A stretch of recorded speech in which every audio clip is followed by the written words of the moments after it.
Hello? Bobby, Yeah. ¿qué dices? Oh, Danny, ¿cómo está? How are you? What happened? Did you not know it was your son? I didn't recognize you. I was expecting a phone call from an inspector, so I thought that was the call. What do you I get? was wrong. What are you getting inspected? A new roof. I put a new roof. I'm trying to get some money from the estate, so they got to inspect the work. Then I get some money back, but I had to put the money up front first.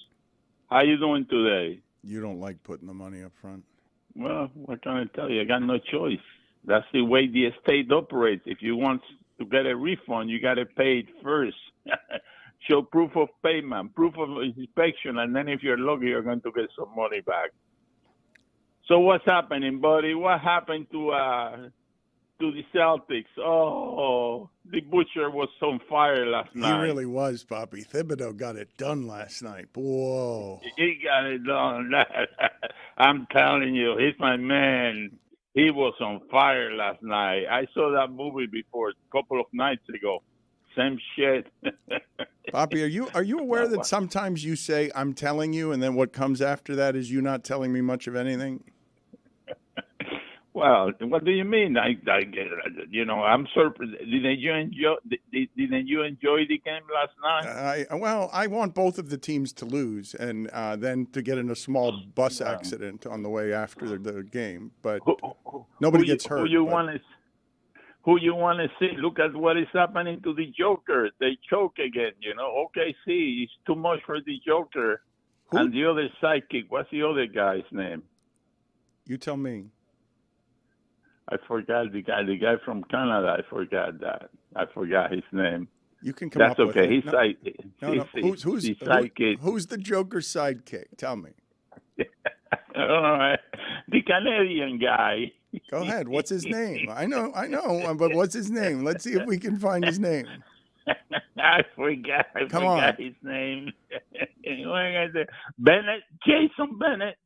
That's a good guess. Like That's a good guess. Yeah. If I were to give you, okay, I'll give you a hint. You ready? Yeah. Jamal. Oh, Jamal Brown? Yes, that's exactly right, Poppy. It's the Joker and Jamal Brown. I got the Joker right. That's the most important It is part. right. You're absolutely right. All right. I want to do a little quiz. Can we do a little quiz? Yeah, sure. You can go ahead. What is the name of Oklahoma City's best player? Jose Gonzalez. All He's right. the Cuban guy. yeah, that's exactly right, Poppy. I'll talk to you later. Okay, bye.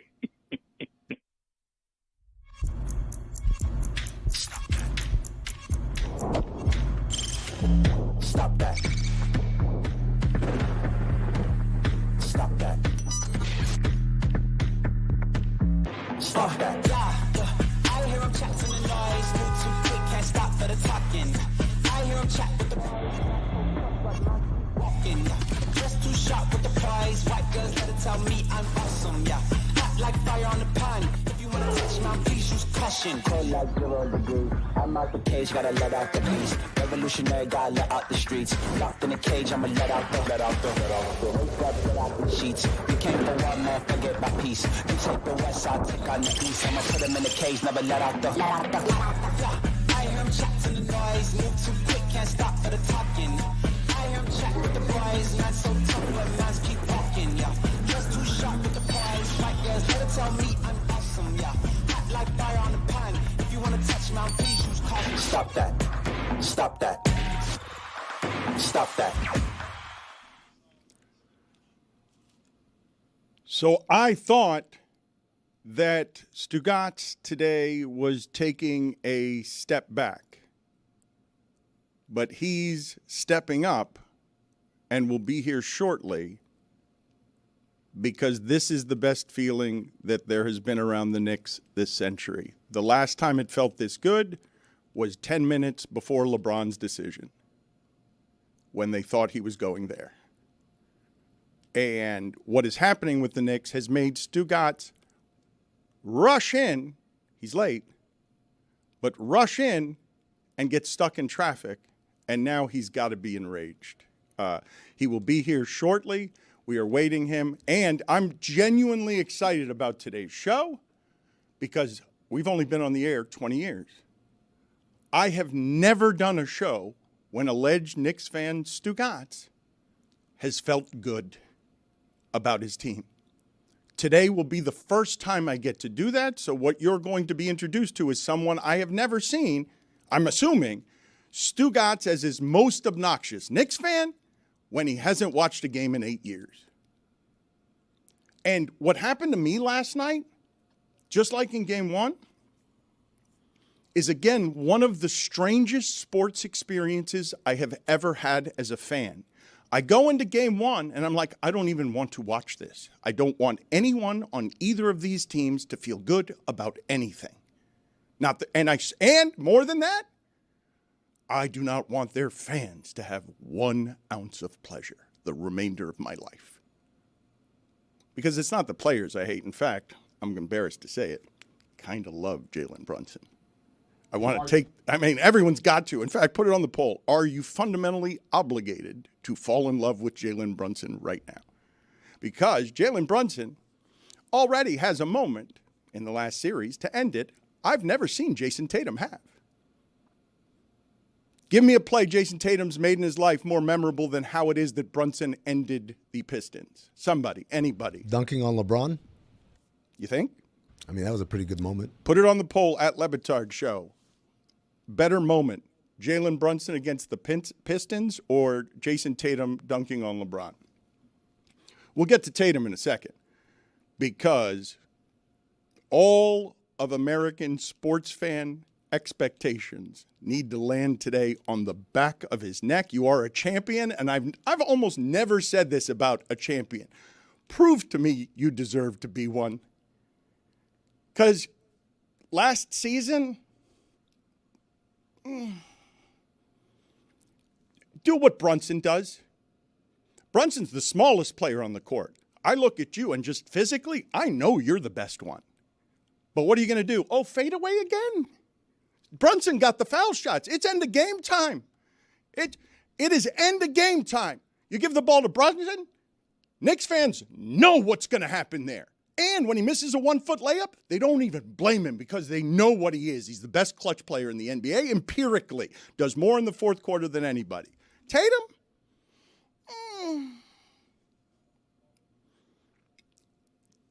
The only thing left to have on Tatum's resume, it's incredibly bejeweled for his age. Where are the moments? It's end of game time. Knicks fans, I know they trust Brunson. Celtics fans, I don't know if they trust their best guy. And now it closes in. Now, Boston's the best team. Are they the best road team in the history of the league? History of the league. I know they are this year the best road team, but are they best road team in the history of the league? I think they've won a road game in 11 straight series and multiple wins in 6.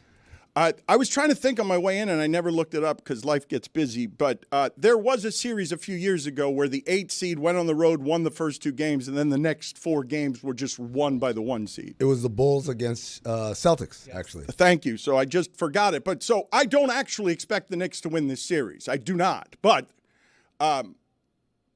whatever pressure it is that could come to bear on Jason Tatum, Game 3 is going to feel as pressurized as anything he's ever lived.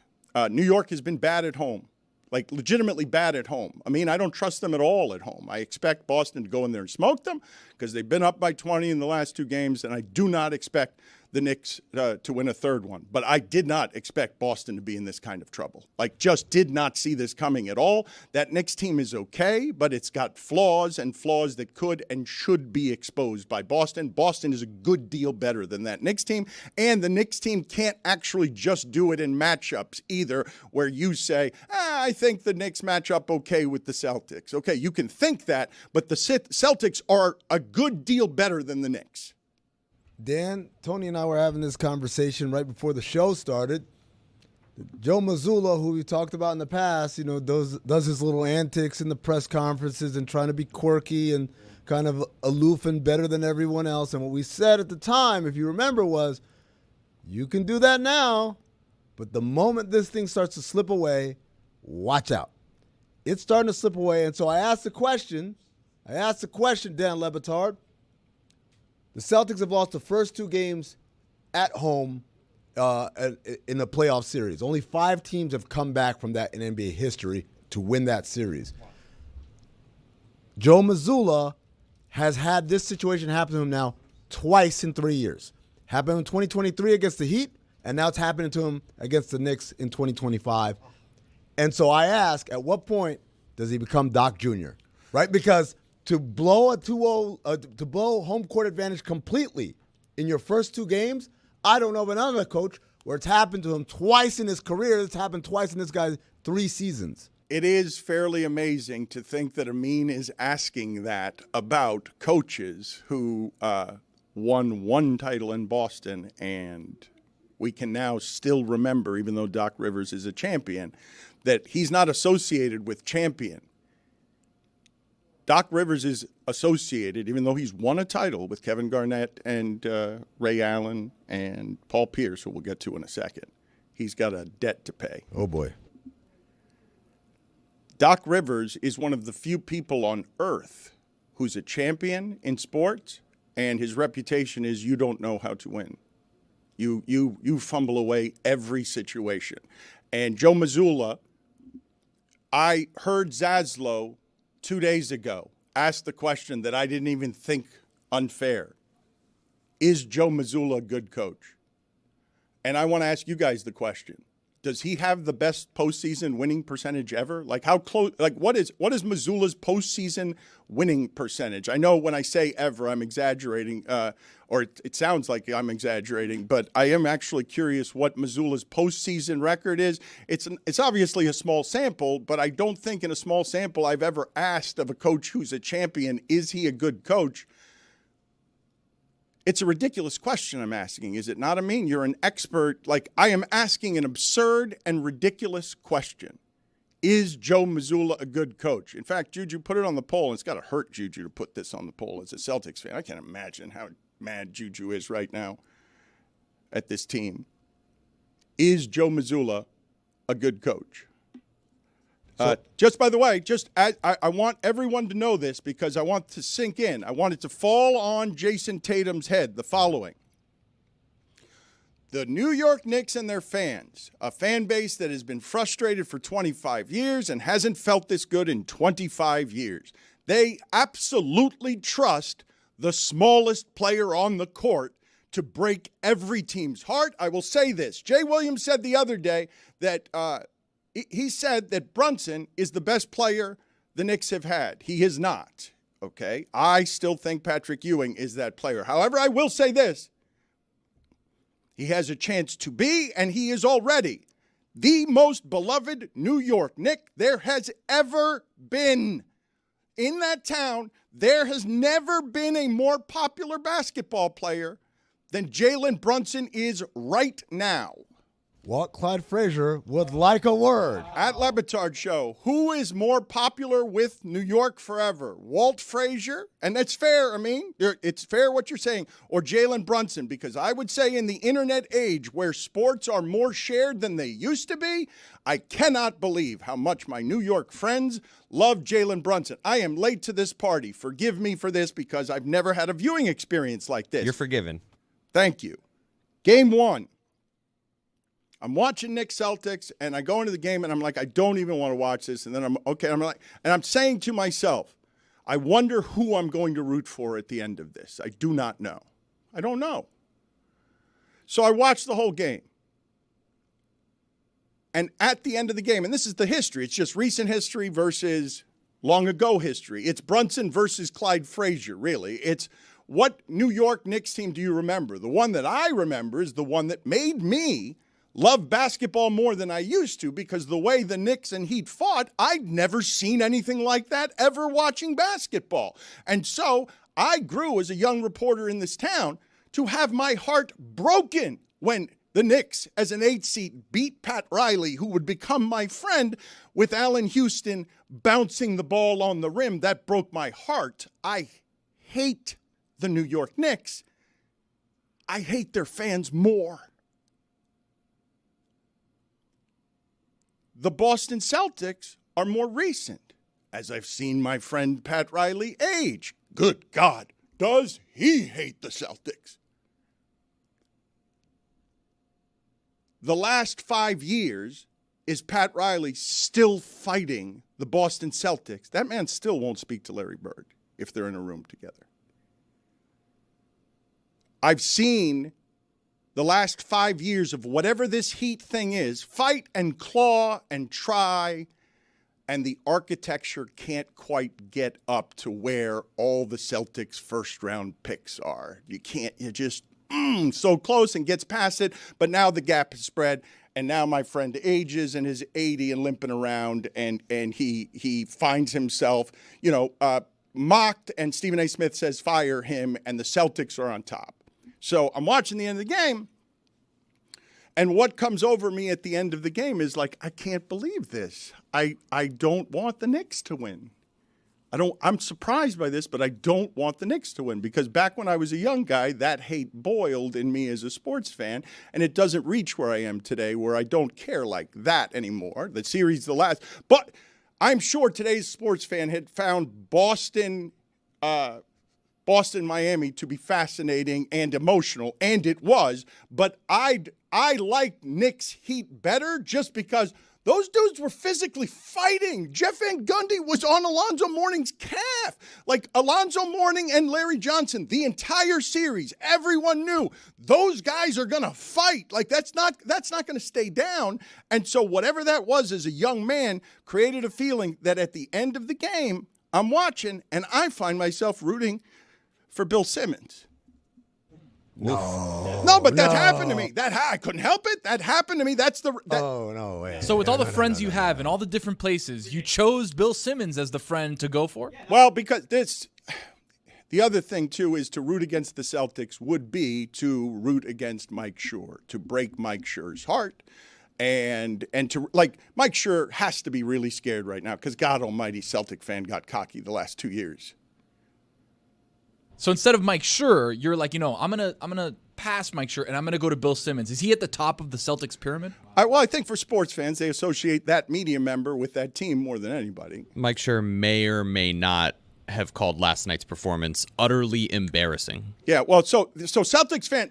So imagine this: I have seen generations of Knicks and Celtics fans grow loud and obnoxious. Like I've watched it; it's been fascinating to watch. Mike Schur used to run Fire Joe Morgan. Fire Joe Morgan at the beginning of the internet age, all these comedy writers on the side were just making fun of sports writing, how terrible it was, how awful the analysis was. All these people in comedy writing were miles smarter than anyone doing the sports writing. Those people from Fire Joe Morgan are still the same kind of fan. Mike Schur is a crazy person. Every day I'll get something from an umpire who missed a strike in Seattle call, and I'll get a chart because he's watching everything and his brain doesn't work like anyone else's. Mike Ryan. Tatum had how many? Mike Schur. Who cares? Bums. The Knicks suck. This is so much worse than losing to the Heat. All right, I'm just going to say this. Tatum is shooting 1 for 12 for 6 points in 2 fourth quarters so far. He's 12 for 42 in the series, but in 2 fourth quarters, Brunson time, 6 points as they cough up 20-point leads. Not only that, you can say that Mikal Bridges has been outplaying Jason Tatum in this series, right? Is that a crazy thing to say? Like, you talk about the 5 first-round picks, you look across of what he's been doing defensively, too. It's like Mikal Bridges has a couple legs to stand on. Look. I don't know He does have 2 legs to stand on. Put it on the poll at Le Batard Show. Does Mikal Bridges have a couple legs to stand on? I don't know if he'll ever earn 5 first-round pick status, but 2 defensive game-winning plays in a row. I mean, what do you want? That's the way you make people forget about how many picks you went for a very long time. If they win this series, like he has his fingerprints all over it indelibly. But, Dan, I got to go back to this is a team, the Boston Celtics, who thought and you believed as of 2 days ago, hey, man, that's just tears. Hey, man, they broke the math on the sport. Hey, man, they just know they're smarter than everybody else, and Brad Stevens built a team that nobody else could compete with. Hey, man, that's the best team over the last 2 years. And what you're seeing now is, yeah, you can't build an entire thing on feast or famine. You have to be able to adjust because they're not robots. You have to be able to adjust and say, this isn't working. We need to attack the basket more. We need to make a bigger effort to get to the free throw line. We need to vary it up a little bit. And what's happened is these guys have failed because they play for a coach who encourages them, who tells them, we're not playing wrong. We're just missing shots we usually make, or we're just making shots we usually miss. The thing is, when you play that math game of like, we're going to try to put up as many threes as possible, and then you get a cold streak like this, I mean, like, this could last the whole series. Like, KP's out. We don't know what's happening. Well, wait a minute. So let's ask this question real quick. Can it last the whole series? Because it is a lot of small sample size theater. And, I mean, I think we're headed toward, I may have this wrong. I started down this path yesterday, and we never got there. Basketball has been very predictable throughout my lifetime. And I'm wondering if the randomness of threes is going to make it so it's about to become vastly less predictable come this time of year because of things like this. The Celtics have missed more three-pointers in this series than any team has ever missed in 2 games consecutively. That's crazy. So in 2 games, they're shooting 25%. No team has ever shot and missed 75 threes in 2 games. But Dan, that highlights my point, which is the idea that, like, no team has done that. Why? Because typically they say, guys, it's not going. Let's try to get something, go to the basket, get some easy ones, get to the free throw line, and then, like, try to play out of that. But the Celtics say no.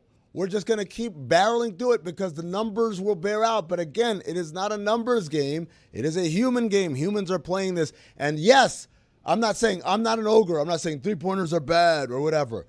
I'm saying 2 things. Number one is, hey, if it's not going in, maybe try something else. Just until you can get back to it. But the second thing, and this is important, I made this joke yesterday, and I didn't really explain it when I said you guys missed the Tyrone Hill 18-footer, right? But the reality is the importance of the three-point line rests with your role players. They're there to be a deterrent, to help defense, helping on your stars, allowing your stars to have forays to the basket, to exist in the mid-range, to post up, to do all these things that the most talented among us get to and can do at a high level, right?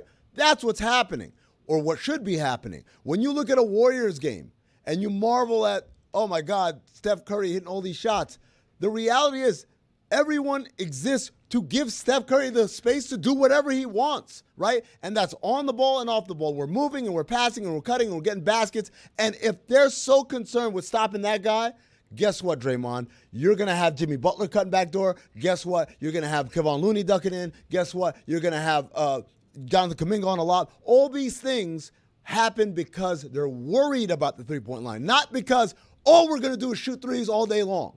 That's the big issue. It's this dogma, this zealotry, right? This belief that this is the only way and anything else is you're playing dumb basketball. There's no body movement for the Celtics offense. That's really frustrating to watch because even at the end of the game, that final possession where Jason Tatum is going one-on-one against Mitchell Robinson, there's nothing else happening. So as he's trying to get by one-on-one and using moves, there's no other options for him. And if you look at it, there was a stretch where they went up 16 with like 8:30 to go. 7 of their next 10 possessions ended with a three-point attempt. When you're up 16 with that much time left, it's not just missing threes. It's the time you're deciding to take them. And that's the part of the Celtics offense that's a little bit confusing. I would say a couple of things to what it is that you guys are saying there, because they're not going to change what they do. And they shouldn't. This team, hold on a second, okay? In the last 6 years, this is the second time in 564 games, regular season playoffs, that the Celtics have gone 2 straight shooting 25% from below 3. The second time in 564 games. They won the championship last year and won it easily because they are better at this version of this ugly thing that Barkley always feared the Warriors of Steph and Clay would become and basketball would become. Everybody more and more on the perimeter, and it's no more beauty of the game. It's just awful when you miss 75% of your threes. Nobody even wants to watch it. The watch. When I'm watching the Celtics. They are a historically great shooting team. And I'm here to tell you those numbers will revert to the mean because they're great at that thing. And also, Jason Tatum is a slicer, and they'll figure out how to get more points. He will play more aggressively. He will get foul calls. The Knicks are not going to run away with this series because the Celtics are going to shoot 25% from three the rest of the series on uncontested looks from three. Those are uncontested. That's not great. Like Bridges was great last night. His perimeter defense is great. That team's perimeter defense is great. Bridges nearly outscored the Celtics by himself in the fourth quarter. He was great. But the Celtics won a championship last year easily because they do that better than anyone. And the threes they've missed, it ain't because the Knicks are making them miss them. They're just missing them. Dan, I think you're going process over results, but I'm going process over results more than you are. Process off. That's what Let's have a process off. Let's do it right now. You know what? What's this look? All right, let's do it. What does that look like? Somebody get me a calculator, get me some spreadsheets, get me some materials that I can process off here. You know what? This is the future of sports debate right here. Process offs? Right here. Let's do a process off, you and me. Last night's game, this is a better way to do this. You know what? Should I wait for Nick Wright to do this? Nick Did Wright, the process off? Look, let's set this up this way. Let's do this way. Nick Wright is going to join us, and I believe that Nick Wright is legitimately the best sports media person doing it right now, combining analytics and smart and funny and understanding that this is all pro wrestling and it needs to be entertaining. I think right now in our business, there is no one better doing sports television and sports commentary than Nick Wright. And I want to challenge him right now. You know what? Let's build this up. Nick Wright wants to be rivals and nemesises with Mina and Pablo because Mina and Pablo are going to be furious when they hear that I say that Nick Wright is the best. Furious. He wants to compete and be better than everyone. Well, Nick Wright, we're about to surprise you with a process off, and we're not going to give you any notice, and our whole crew is going to start the new game show, Process Off, where we talk about the result of last night's game, and I bet you we can trap and bury Nick Wright when he tries to come for the king. We're not doing the process off right now. I want to prepare for the process off. I want to have a process. Amin was ready already. I want to have but we're going to be even more ready with planning and coaching and Coach Amin, who I'm pretty sure, and I don't know where Stugotz is yet, probably still in traffic. He's going to come in hot because of traffic. But Amin, I think a show or two ago, you told me you were not a Knicks fan. That's right. Oh, this whole thing that I'm wearing right now? Oh, this was completely different. I actually asked Chris. I had this on the topic list for days now, which was old clothes, right? Like Zaz came in wearing stuff from like 2015, acting like we should be impressed. I present to you right now a 1994 Anthony Mason replica jersey, which I discovered. I forgot about this. Check the back. It's autographed. Wow. By the late Anthony Mason. Heat legend Anthony Mason, I might add. Once a Nick, always a Nick. I might shock some people in this room right now who are not young enough or not old enough to know this. Do you guys know who the brother of Anthony Mason is? Do you guys know the name of his brother? Steve Mason. Jackie Mason. It's former Dolphins quarterback Jay Fiedler. Hold the No. Now, It is. I Nope. don't It is. know It is. how. Is that a brother from another mother situation? It's well, This Eskimo is brother? Interesting. but they're brothers legally. They're legally Is this brothers. a blindside situation?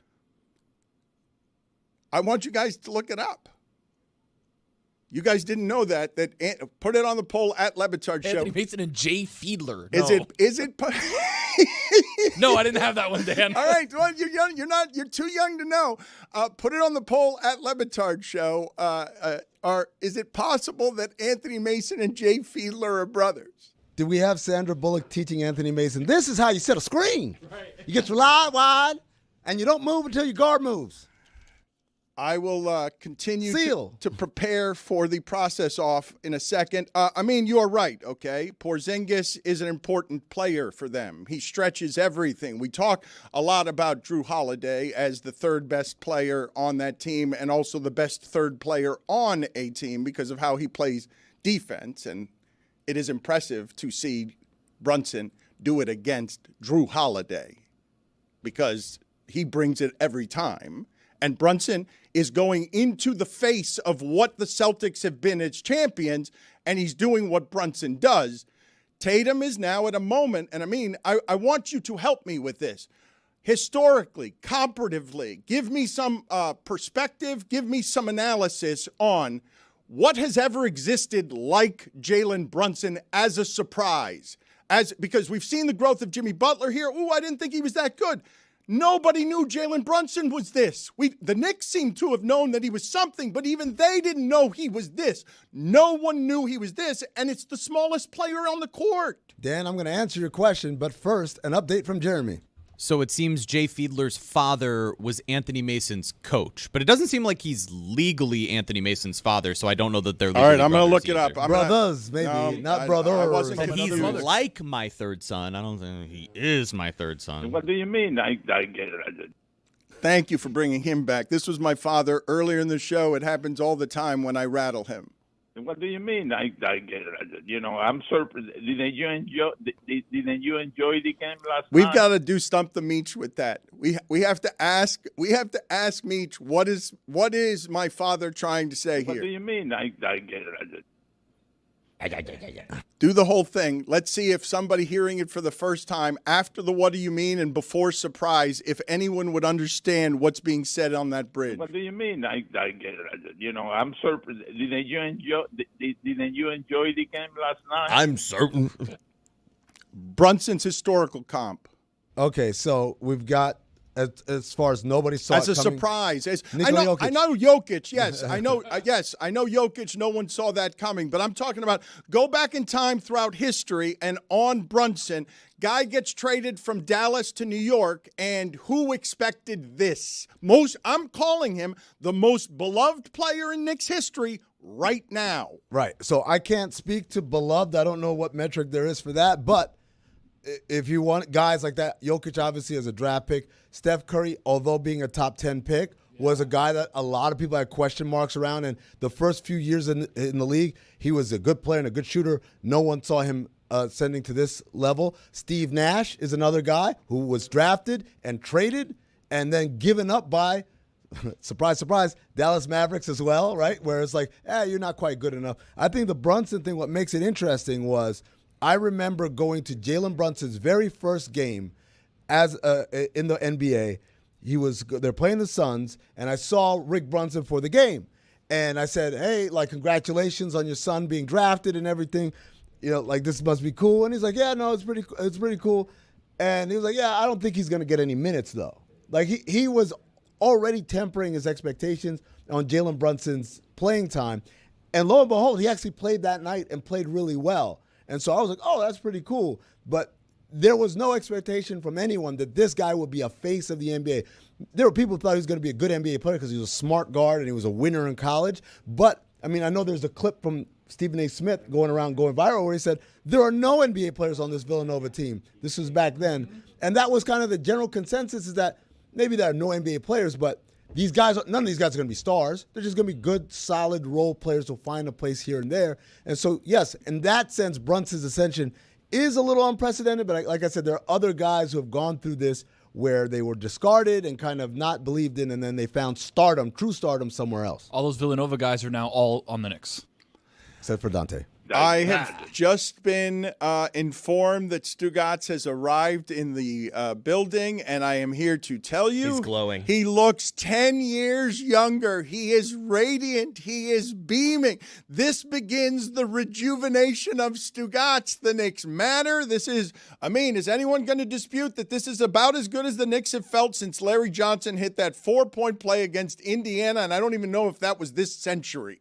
It was not this century. It was 1999. that was pre-Y2K, Dan. Wow. Forget pre-9/11. Pre-Y2K, we were still worried about computers are going to explode, guys. They don't know the dates. It's going to think it's 1900 all over again. Put it on the poll at Le Batard Show. Do you know what Y2K was? Trust me, Amin and I are old enough to realize that in the year 2000, as it approached, everyone thought that at New Year's, all our computers, and just so that you know, shouldn't be worried about AI at all when I tell you how ignorant we were in 2000 about what the computers might do to us. We thought at the time when the clock struck midnight on Y2K that all of the computers would stop working and the world would no longer work. You guys are dumb. Tony, Chris, I'm telling you, they told us the computer's going to think it's 1900, and then all the planes were going to fall from the sky. Like everything was going to crash. Power was going to go out. Like they told us the end of the world is coming. That's what, and people were working round the clock to fix it. It's not one of those things where we thought it was going to be bad. No. Fix what, I mean? Because, like, how do you go into everybody's computer and be like, oh, instead of 1999, it's got to be 2 in front of the 00? Like, no, it wasn't even, because Tony, it wasn't 1999. The problem was when they started making computers, the dates were like, 5/11/98. Yeah. They didn't have 1998. And so when 00 hits, the computers didn't know that meant, we're now into a new millennia. They thought, no, we started back at 1900. So what ended up happening was they had to reprogram systems all over the world to go from 2-digit dates to 4-digit years. I cannot believe. I am so happy to announce, ladies and gentlemen, all of you have seen Amin grow up from a young new media person into Rising star? An elder. Ladies and gentlemen, Amin El-Hassan, an elder telling the kids about what Y2K was and enjoying the holy hell out of it because he is an elder. Dan, we don't call them elders anymore. We call them unk. Congratulations, Oh, Amin. Dan Le Batard, an unk. Yes. One of those is in trouble right now. I'll try to stay away from those problems. The little red baseball hat in Bruce Springsteen's back pocket on the Born in the USA cover, Hat Hall of Fame. That wasn't a bandana? Blues Brothers fedora. No, he wore a bandana a lot of times during that tour, but no, that's Mandela effect. I have purposely not talked once about the Panthers. We'll get to that in a second. I don't know where Roy is. I think he's still in traffic. I would assume after not being afraid, and we're the Panthers, not afraid of anything, you get beat by the backup goalie. Seems like it's kind of insane in Toronto. Wouldn't want to play a Game 7 there. I would love to ask the question to Zaslow today. Might one say that the Maple Leafs took that ass? Wow. Perhaps? So far, long series. But yeah, it doesn't look good right now. I am looking at Stugotz in the control room. Look at him. He has come into the control room, and he is as happy as I've ever seen him. You thought he was stepping back. He's stepping in, he's stepping out, and he's stepping up. Knicks fan Stugotz, someone I've never seen in my life. I've worked with him 20 years, has never felt this good in 25. He's hidden from me for 20 years. Today, Stugotz wins. WFAT. Stugotz will be in here shortly for a process off with Nick Wright.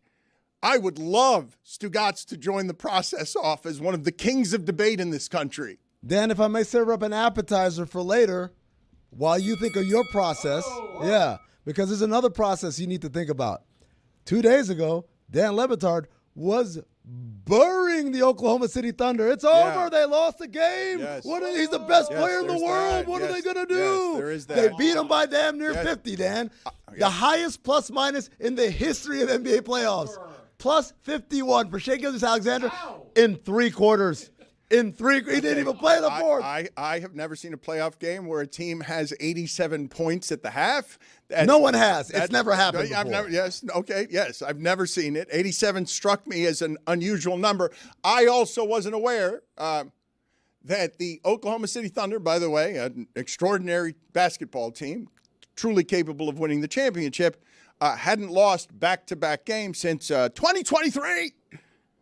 That's right. They don't lose 2 in a row because they're great. Like you beat them once, it's a surprise. And they had it. Was it December? Was it November? They do not lose back-to-back games because they're great. They're better because they're better than everyone. That's hard stop, right? I mean, that's hard stop. The Oklahoma City Thunder are better than everyone. Yes. I mean, I said that to you months ago. I said they have. Remember, you mocked me about it 2 days ago. Amin says they have no flaws, but then here comes this guy from Serbia, and I said, Dan, it's the playoffs. What's you that lose sound? That's, you do a fake Le Batard? Let me hear some fake Le Batard. Argue with my father over here. Let's hear what this sounds like. What do you mean? I get it. Well, Dad, didn't you see Jason Tatum? He couldn't get anything done. Didn't you enjoy the game last night? I did. It was amazing. The math was just not mathing last night, but over time it'll work out. I get it. You don't agree? I get it. What was that?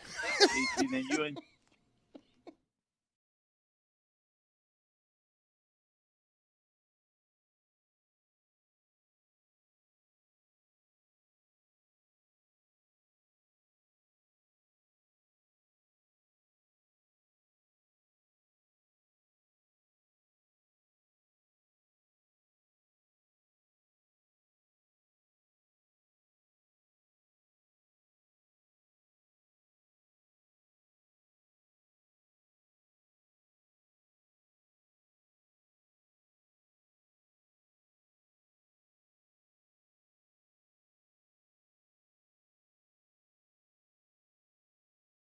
Has to finish his hockey segment. Mike Ryan has landed in Vegas. God knows what time it is right there. God knows if he slept at all and what kind of intoxicants he's on. But let's just play sound from Mike Ryan. He's not chasing the Jokic brothers in Denver. That's a mean. But let's play the sound before we introduce Mike Ryan and his nice hat. I'm actually hearing, we're about to play this sound here. I'm actually hearing Mike Ryan is hopping in the Zoom.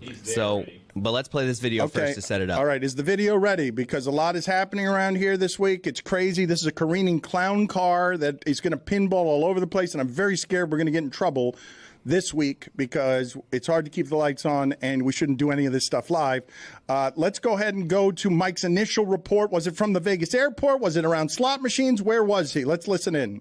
Howdy, folks. Here in fabulous Las Vegas. Have a great time. Just landed. And it's going to create a lot of special content for all you guys out there. It's Sunday Fun Day. The world is our oyster. And we're just getting going. Where's the Tropicana?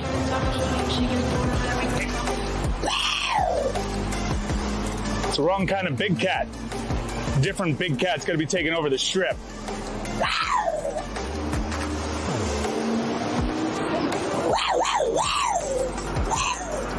Let's get a drink. Welcome to the world famous Las Vegas Strip, as you can see. Man, my battery's dead. No, I have a. There's a battery store right in there. Battery store, right? There's a battery store right in there. I'll come back. Wait. Be right back. Yep. No, you want me to get it? No, I'll get it. Yeah. Be right back. 5 minutes. 5 minutes. 5 minutes. Just 5 minutes. He's got a gambling problem. That's what this is going to end. Hello? Hello, Miguel? Michael? Is this Mike? Michael, you want Michael? Is this Mike Ryan? This is Michael Flynn. Hey, listen here, okay? D1, okay? Do you know what D1 means? D1 means don't worry about nothing, okay? Don't worry about nothing. Miguel, he's in good hands, okay? That's all you need to know. He was kidnapped, but we have him in the Zoom. I'm trying to reach Mike Ryan. No, you'll see Michael. You'll see Miguel. You'll see him tomorrow, okay? He'll be okay, Man, hey, let him know his producer John is trying to reach him. He'll know. I got you, okay? I'll leave a message, okay? Get some Oscar, okay? Miguel, hello, okay? Unbelievable. Samahani, okay? Go Panthers, go Panthers, go out. Meow. Take care, okay? Ciao. I mean, we sent Mike to Vegas on a Meadowlark account. I didn't know we had sent John Reed to Vegas on a Meadowlark account. Do we trust him enough to have him in Vegas? I don't know. That Gotta have a producer. I don't know about that one, Dan. Mike Ryan, thank you, Tony. I don't know why he's there on an account. Mike, are you sober? What time is it right now in Vegas? Oh, okay. They got to patch us through. Mike, you got us? Mike, are you there Okay, excellent work by you guys. Thank you. I appreciate that This you're is a them issue. ready to go. Your concerns have been validated. But just look at him. I mean, holy shit. I didn't know he was going. I didn't know we could have used him here. Was that a Haitian accent? What was that accent? The kidnapper is of undeterminate foreign kidnapping skills and ethnicity. Well, bad skills if he's in the Like Zoom. from Top Gun. It's just a general Exactly, threatening Just a bad accent. Could be guy. from anywhere in the world. Could be any kind of person.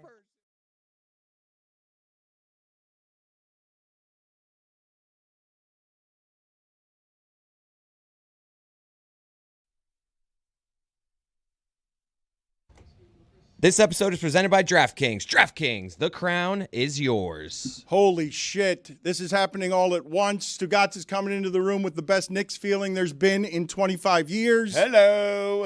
This is very exciting. And Nick Wright is here, and we've got something to spring on him out of nowhere based on the last hour of the show. I'm going to explain it to both of you at the same time because you're getting here. It's a process off, Nick. You've already won. Congratulations. You've won the debate sphere of television, radio. You can make a good argument. Congratulations. You're better than Stephen A. Smith. Not much of an accomplishment. Way to go, big guy. Way to go. Wait, this is no, you're making fun of Stephen A. Smith now because you're coming for his crown because look. I haven't talked about Stephen A. Smith in quite some time.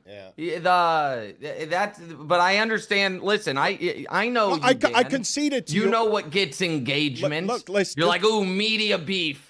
People love it. But what's the process off? All right, so just hear me out for a second because there's a lot we got to do in 20 minutes here, okay? You have rivalries with Mina and Pablo. Yes. You think you're better than them. You are not yet better than them. But we are challenging you right now. We are challenging you to a process off of last night's game, okay? Okay. Instead of debate television, we want to study the process, not the result, okay? We don't want – the result is what the result is. The process off is you, me, us, and Stugotz arguing who had the better process last night. Amin, start the bidding. Well, there's an interesting thing that happened. So I was talking to Tony a second ago, and we were talking about, hey, in life, when you want to say this is a really easy task, right? How do people describe it, Tony? It's a layup. It's a layup. It's a layup. And unfortunately for the Boston Celtics, they don't see it that way. They see that the three-pointer is basically what you're supposed to do, and therein lies a problem. You see, here, when you have bricks are bad. Not good. Layups, that's good, right? So the process of getting to the good means eschewing the bad. That's not the right answer. Hold on. I'm not done yet. So, specifically, what ends up happening is any good process has to be cognizant of the context in which it exists. Meaning, if this thing isn't working, we have to be able to balance the diet with things that might work and then come back. Amin is saying the Celtics need to change. The Celtics need to change everything they're doing. They're going to keep They're going to keep shooting 25% from three. They didn't say that either. But thank you. Amin just used $3 words to be like shoot closer to the basket. It's a brilliant argument. No one's ever heard of it. Can I tell you? Listen, the Knicks won the process because they started their process a full year ago, and they have different goals in mind. The Celtics tried to build a team. Their process was to build a team to win a championship. The Knicks tried to build a team to beat the Boston Celtics. And just like we saw last year, when the defending champ in round 2 ran up against a team that was built with one specific purpose in mind, how can we beat that team? And then they lost the first 2 games at home, and then they ended up losing the series. We are seeing a Knicks team whose process started with an OG Anunoby trade, then a Mikal Bridges trade, then breaking up the Villanova core before they even got to play together for the Karl-Anthony Towns trade, not because it gives them necessarily the best chance to win the championship, but because it gives them the best chance to be able to guard and defend and beat the Boston Celtics. So their process started way earlier, and their process was different. So it wasn't about where people took shots last night. It was about how they constructed their rosters, and that's what we're seeing. That's not that's not perimeter defense. Boston misses more shots. You missed 75 of those shots. Can I say something to you, Dan? They're all uncontested. Dan, why do we fucking keep score? I swear to God, man. No, man. In Dan's perfect sports world, here we go. Wins and losses don't matter. Run and point differential matters. But actually, he doesn't want run and point differential. He wants expected run and you know what? expected point differential. See the floor. That shot was worth hold on a second. 1.2 Hold on a Give second. me a break. Hold on a second. Okay, yes, you've got a lot of. Look, man, this is simple, Nick. 6+ feet away last night. Listen to me.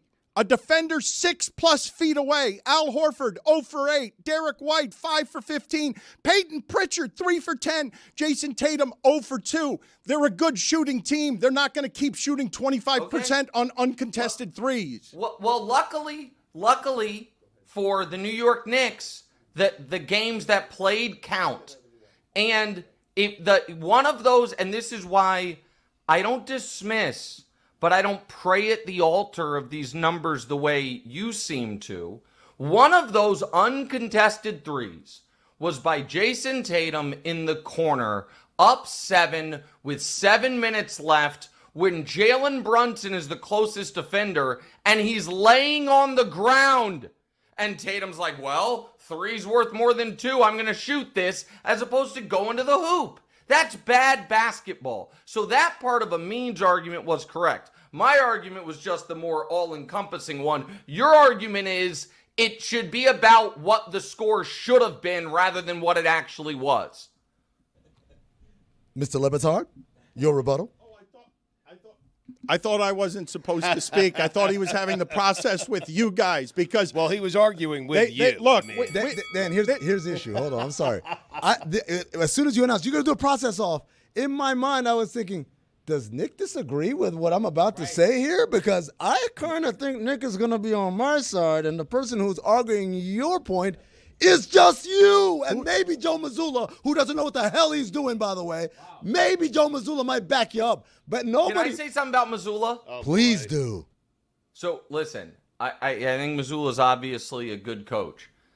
The fouling of Mitchell Robinson with 2 minutes and 45 seconds left in a quarter when your team has 2 team fouls is so much worse than anything Mark Daigneault did 2 days ago that he got dragged for. Preach. The forcing your team when they are not in the bonus, or the Knicks are not in the bonus or close in the bonus, into the bonus and getting no benefit out of it aside from the fact that you're going to get one offensive possession without Mitchell Robinson on the court, that is bad process. They fouled him twice, Nick. Twice. They fouled him twice and got 0 free throws out of it, and it wasn't like, well, there's 8 minutes left in the quarter, so now we're going to get 6 minutes of him off the court. But the other problem with this is, and I think this is pretty obvious, and this is what is to me frustrating about the Celtics at times.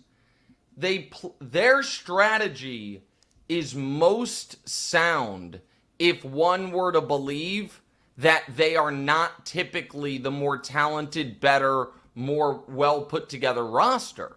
Like adding this much variance and having it to be where you could find yourself down 0-2 when the Knicks haven't even played that well, that made sense when the 2017 Houston Rockets were trying to compete with the KD Steph Warriors, because it's like, they are better than us. We need to shake the snow globe.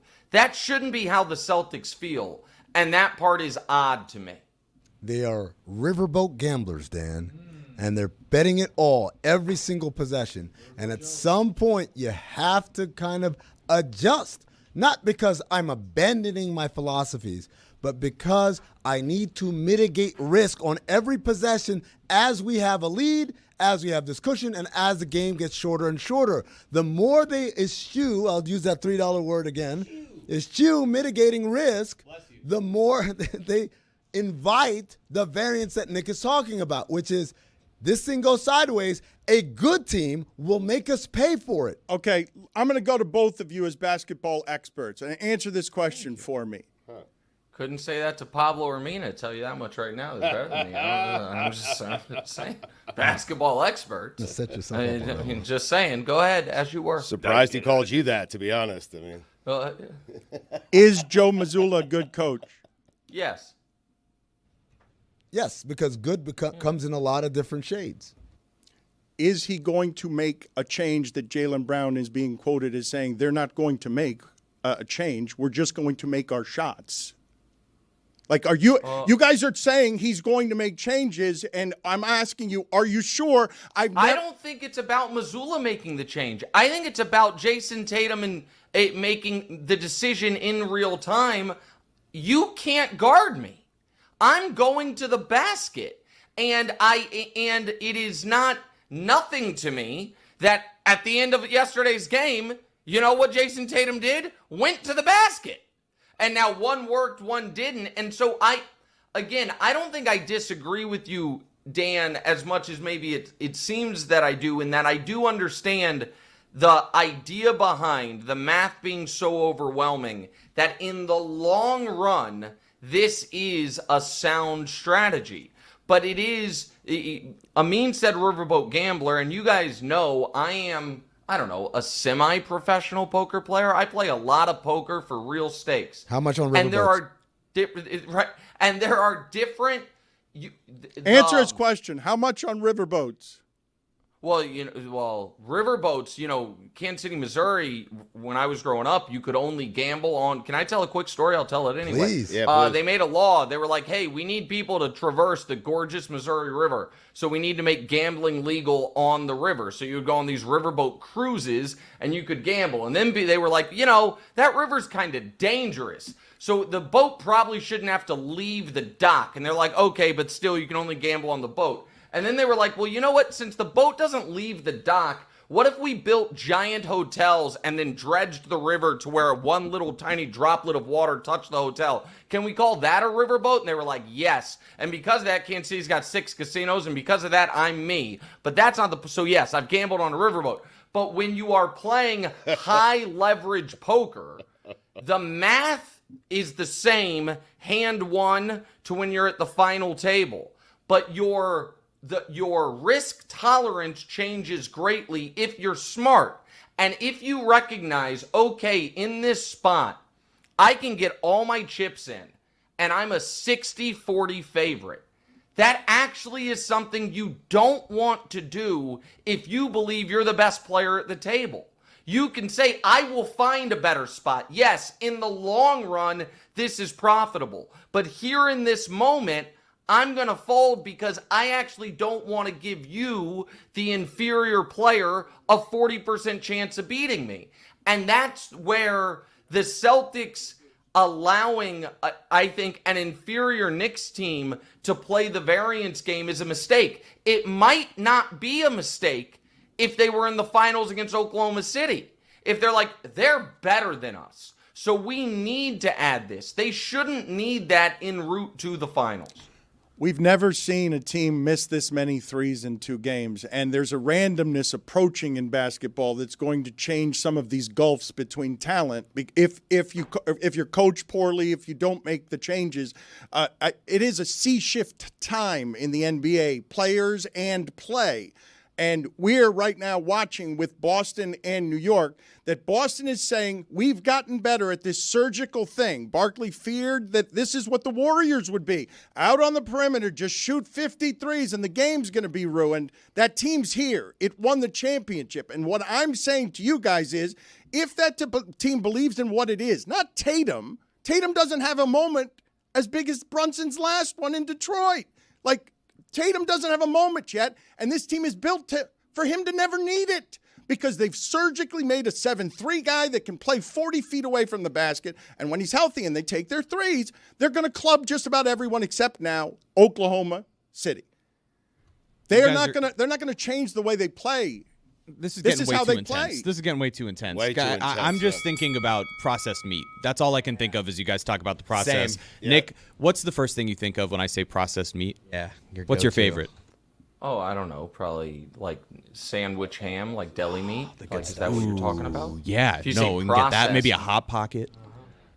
Oh, you're talking about that? Just Oh, anything I don't processed. know. Could be anything. I mean, there's a lot of good Processed. processed meat. You trust it. This is where I'm not good on this show because I'm not whimsically funny like you. Pablo would be. Mina would not answer this question. That's true. Can I also tell you something just before? By the Amin, you'll know this. What is it? Is it the transitive property that if A is greater than B and B is greater than C, then A is greater than C? Yes. Is that transitive property? Yes, it is. Okay.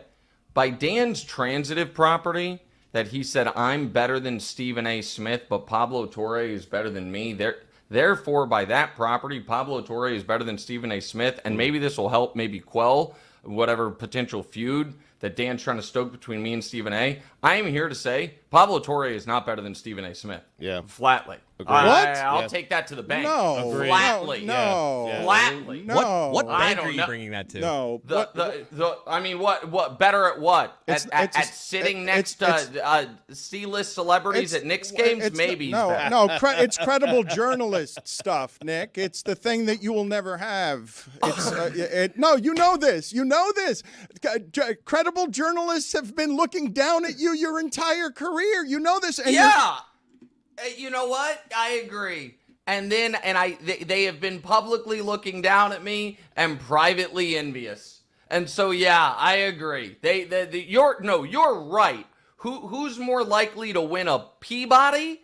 Pablo. Who's more likely to not give a shit about it? The other people involved in the conversation. I mean, who wants to be a credible journalist? Honestly, I mean, in this day and age. So I mean, I do think I think there is a big gulf. I think there's real value in. I don't think anybody wants people to think they make things up or that they are a charlatan, right? But nobody in the people involved in this conversation, nobody thinks that. So it's like, hey, do I have credibility that people actually believe I'm telling the truth? Once you get to that, over that curb, then it is, do I want, someone who writes for The Atlantic to be like, hey, do you want to write a guest piece? And some folks care about that, and other folks are honest. So just to clarify here, you're saying Stephen A. Smith greater than Pablo, and by Dan's admission, you greater than Stephen A. Smith. No, I'm not ipso saying that. facto, No, you're better than I didn't Pablo. admit saying that. it, I didn't, but I'm saying it. Dan says that. I think did all not Nick, admit that. I think all Nick is saying is Stephen A. is the greatest of all time. I'm just trying to figure No, out. and I'm trying to saying figure he's out- been dethroned. I'm trying to figure out the No, transitive properties here. No. We're not allowed to talk about the Clearly- transitive property in Florida He clearly, anymore. by is a transitive Dan's property? logic, if you combine my logic and Dan's logic, yes, but that, as you know, is not actually how the transitive property works. It's Stephen A's at the top of the mountain. I disagree. you. You're better than he is.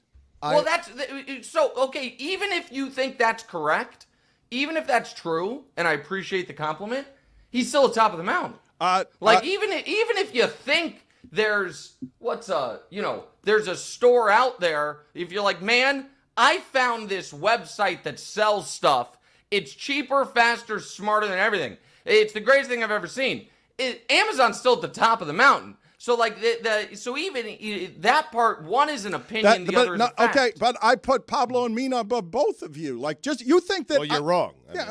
But I put them both above But you.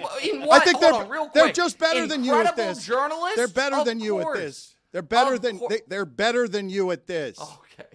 Okay. I'd like to apologize. to everybody. Listen, Mina has a pitch I don't have. Mina can do actual, like, I grinded the tape and here's what I saw. So she is certainly better than me at that specific thing. There is no doubt about it. I'm yet to find something that I actually think Pablo's better than me at. Even the stuff he does that I haven't done since I was, trying to get A's on term papers, I'm quite convinced. Give me 72 hours to prep and I'd be better at that. No. That I won't abide. I won't abide that. And by the way, I like Pablo. But we gotta, he started that podcast he did with me. He was like, the last time I saw you, do you remember what you said to me? And I was like, no. And he was like, you said that I was, meaning Pablo, the second smartest person in sports media. And he seemed really bothered. And he was like, you don't remember that? I'm like, not only do I not remember that, I don't think I would have said that. And he's like, oh, because you wouldn't have said, been that arrogant? I'm like, no, because I don't think I could ever have you above 3 as long as me and Bomani exist. Like, you're fighting for the bronze, and if I'm being honest, I'd have Mina in there well before. Again, listen, fun podcast. Good luck at the Peabody Awards. Whatever that is. But give me a break. Thank you, Nick. Appreciate it. You've got a heart out. Good talking to you. What just happened? See you guys. Bye. So instructive. Don't worry about it. It's okay. But that's.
Good for him. I can't hear. No puedo oír.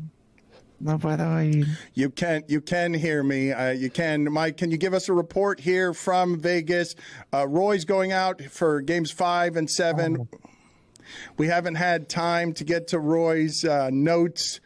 Roy's mistakes. Do you want to go over them with him? Do you guys, Roy, go ahead and handle this segment here with Mike Ryan and talk about our hockey coverage. Is he at the Waldorf? I can't hear them. All right, Mike. I will try not to go as loud. Fine. You got a hangover, so I'm going to go with the mistakes that the Panthers made. So let's go with the Jonathan Marshall show going right now, all right? So both your D-men went behind the net, both of them, covering one man. That left the front of the net wide open for Jonathan Montesoro. So that's one mistake right there. He had some bad luck with Anthony Duclair blocking a shot, so he was hobbled on the ice, could not get off the ice. Right. And Shea Theodore made a move on him at the blue line, turned around, left him in the dust, ended up in the middle of the ice, and the screen in front of Bob could not see the puck. A lot of that Bob going trying to see the puck was one of the great videos. I thought he was going to start jumping up and down on his skates. Yes. And then the last mistake here, the Mark Stone goal. Aaron Ekblad tried to clear the puck out of the zone. Puck rolled up on him. Ended up being a pop fly basically, and Mark Stone knocked it down with a high stick, which they reviewed. I still think it was a high stick, but. Same. They were saying that it's like when he's standing tall, right? But he's tall. Because he's skating, it's lower. Get out of here. If it's above the shoulder, it's a high stick. Yeah, he leaned to the right, so the shoulder dipped a little bit. But they're saying if he was standing straight, it would not have been a high stick. That's what they're saying. The puck was over the crossbar. They were projecting. Mike Ryan, your thoughts? Live coverage from Vegas, hungover, 6 o'clock in the morning. Get some sleep. Your thoughts on Roy's mistakes? He still can't hear me? All right. Excellent work, John Reed. Thank you. Now's a good time to take care of the lights and everything there with the last 4 seconds of the segment. Thank you, gentlemen, for all your hard work. Billy the Barbados Carnival. So welcome back, Billy, and I don't know where this particular tension is going to end up. Welcome back. And I also want to get to Mike Ryan. He does not agree with you on Hard Knocks, Chris. He doesn't. Oh, trust me. We had a whole text exchange last night. I almost drove to his house to fight him. Yeah, you guys have very wildly disparate opinions on the Oakland Raiders and Hard Knocks. But first, Billy, welcome back. How was your honeymoon? It was good. Thank you for asking. Oh, he's tightened up his game now that he's refreshed. Okay, things are it's just so hot today, Dan. I don't know what's going on with the air, but luckily I have this little fan that I bought before a hurricane that I have plugged into my phone, so like it's keeping me nice and cool. I'm so jealous. You guys should get these. These things are awesome. Look at it, Dan. You see this thing? Look at this. Can you please tell me about all the awkward things that happened to you? Did anything weird happen to you in Barbados? Like what kind of, just give me some awkward Billy on his honeymoon stuff. Is there anything that... The non-awkward would be a much shorter story. Yeah, I wonder how this is going to go. What's the best you got from your honeymoon? And then we'll move on to other things like Antonio trying to steal your job. I've had a lot of awkwardness, well, in my entire life, I guess. But recently I've had a bunch of awkwardness. So I'd say from the honeymoon, I think the most memorable thing that we did was, so in Barbados, they have an annual carnival, right? Or carnival or whatever, right? It's called Crop Over. And it's at the end, well, it's actually called Kadooment, but that's a different story. All right, go sit outside for a second. We'll get back to it. Whoa! Antonio, just go sit in his chair. We'll get back to it. I'm back, baby. I want to hear the whole story. I just don't understand why you can't even get the name right of Carnival. And like, it's Crop Over. That's fine. Why is it called a honeymoon? It's a good question. That is a good question. Put it on the poll, Antonio, now that you've replaced Billy in his chair. Do you know why they call it a honeymoon?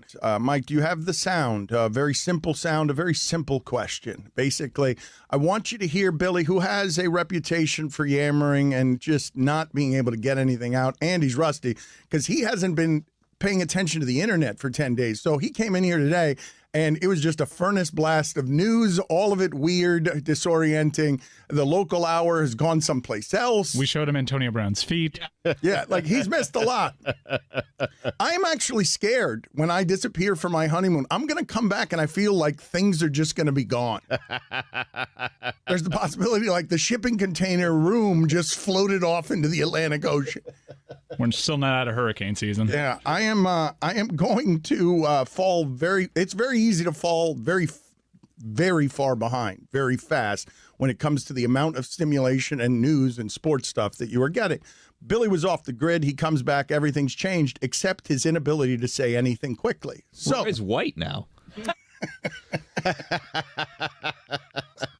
Everything is different. Like you That's the most efficient you've ever been. Yes. Look at that. Did you learn something on your honeymoon? Okay, so lest you think he has cured his ills of not being efficient, please play for the audience. This is Billy Rusty returning from his honeymoon. Just him simply trying to say where he was. I've had a lot of awkwardness, well, in my entire life, I guess. But Recently, I've had a bunch of awkwardness. So I'd say from the honeymoon, I think the most memorable thing that we did was, so in Barbados, they have an annual carnival, right? Or carnival or whatever, right? It's called Crop Over. And it's at the end. Well, it's actually called Kadooment, but that's for a the different love of story. God. All right, go sit outside for a second. We'll get back to it. Whoa! You would have kept going. You would have given it 20 names if I didn't cut you off and kick you out. You would have given it 20 names. Actually, the roots of the word come from the 1700s and indigenous people. I was upset you did that to Billy his first day back, but hearing it back, he absolutely deserved it. Again, I want you to hear again, just Mike, the last part of it, where he's simply trying to say, Billy is simply trying to tell us, this is a very simple transaction. Hey, Billy, where were you? What were you doing? He got snagged and stuck on where were you? I've had a lot of awkwardness, in my entire life, I guess. But recently I've had a bunch of awkwardness. So I'd say from the honeymoon, I think the most memorable thing that we did was, so in Barbados, they have an annual carnival, right? Or carnival or whatever, right? It's called Crop Over. And it's at the end. Well, it's actually called Kadooment, but that's a different story. All right, go sit outside for a How do I not get frustrated with that? Like, I missed it for 10 days, but I don't miss it anymore. Those are important details. I normally don't hear, but I heard it. All right, start again then. And real quick, Mike, just the short version. Billy being asked, where were you, Billy, on your honeymoon? This is a simple question. It gets a simple response in most circumstances, unless you're talking to Billy. So in Barbados, they have an annual carnival, right? Or carnival or whatever, right? It's called Crop Over. And it's at the end. Well, it's actually called Kadooment, but that's a different story. All right, Billy, we've established where you are and what it's called, kind of. Now, proceed. All right, so this is how it works.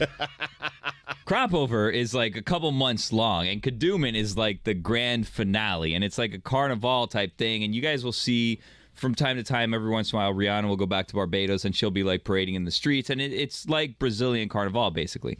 So we wanted to do that, which is not something that at all is something that I would probably ever be in my comfort zone, right? You would think me parading. Well, it's a lack of repressions. It is free, liberated people being themselves. So of course that's the worst place in the world for you to be soaked in fear. Oh, it gets worse. So to participate in this, you have to sign up with what are called bands, and they have a bunch of different bands that you sign up for. So we found a band, and then I get my costume. You have to pay to get costumes. So I'm going through the streets, and I'm shirtless, and I'm in pink shorts and a cowboy hat and all this fake jewelry that they have on that it's like massive, like this pendant around my chest and like these arm cuffs. So I'm like going through the streets dressed not in all a way that I'd ever be comfortable doing it. And I thought that, you know what, it's like a parade. It'll be like the Three Kings parade that they have in Dade County. And it'll be like a couple blocks, whatever, Thanksgiving Day parade. So when we're in the taxi to get there, I asked the guy, I go, how long is this parade? And he's like,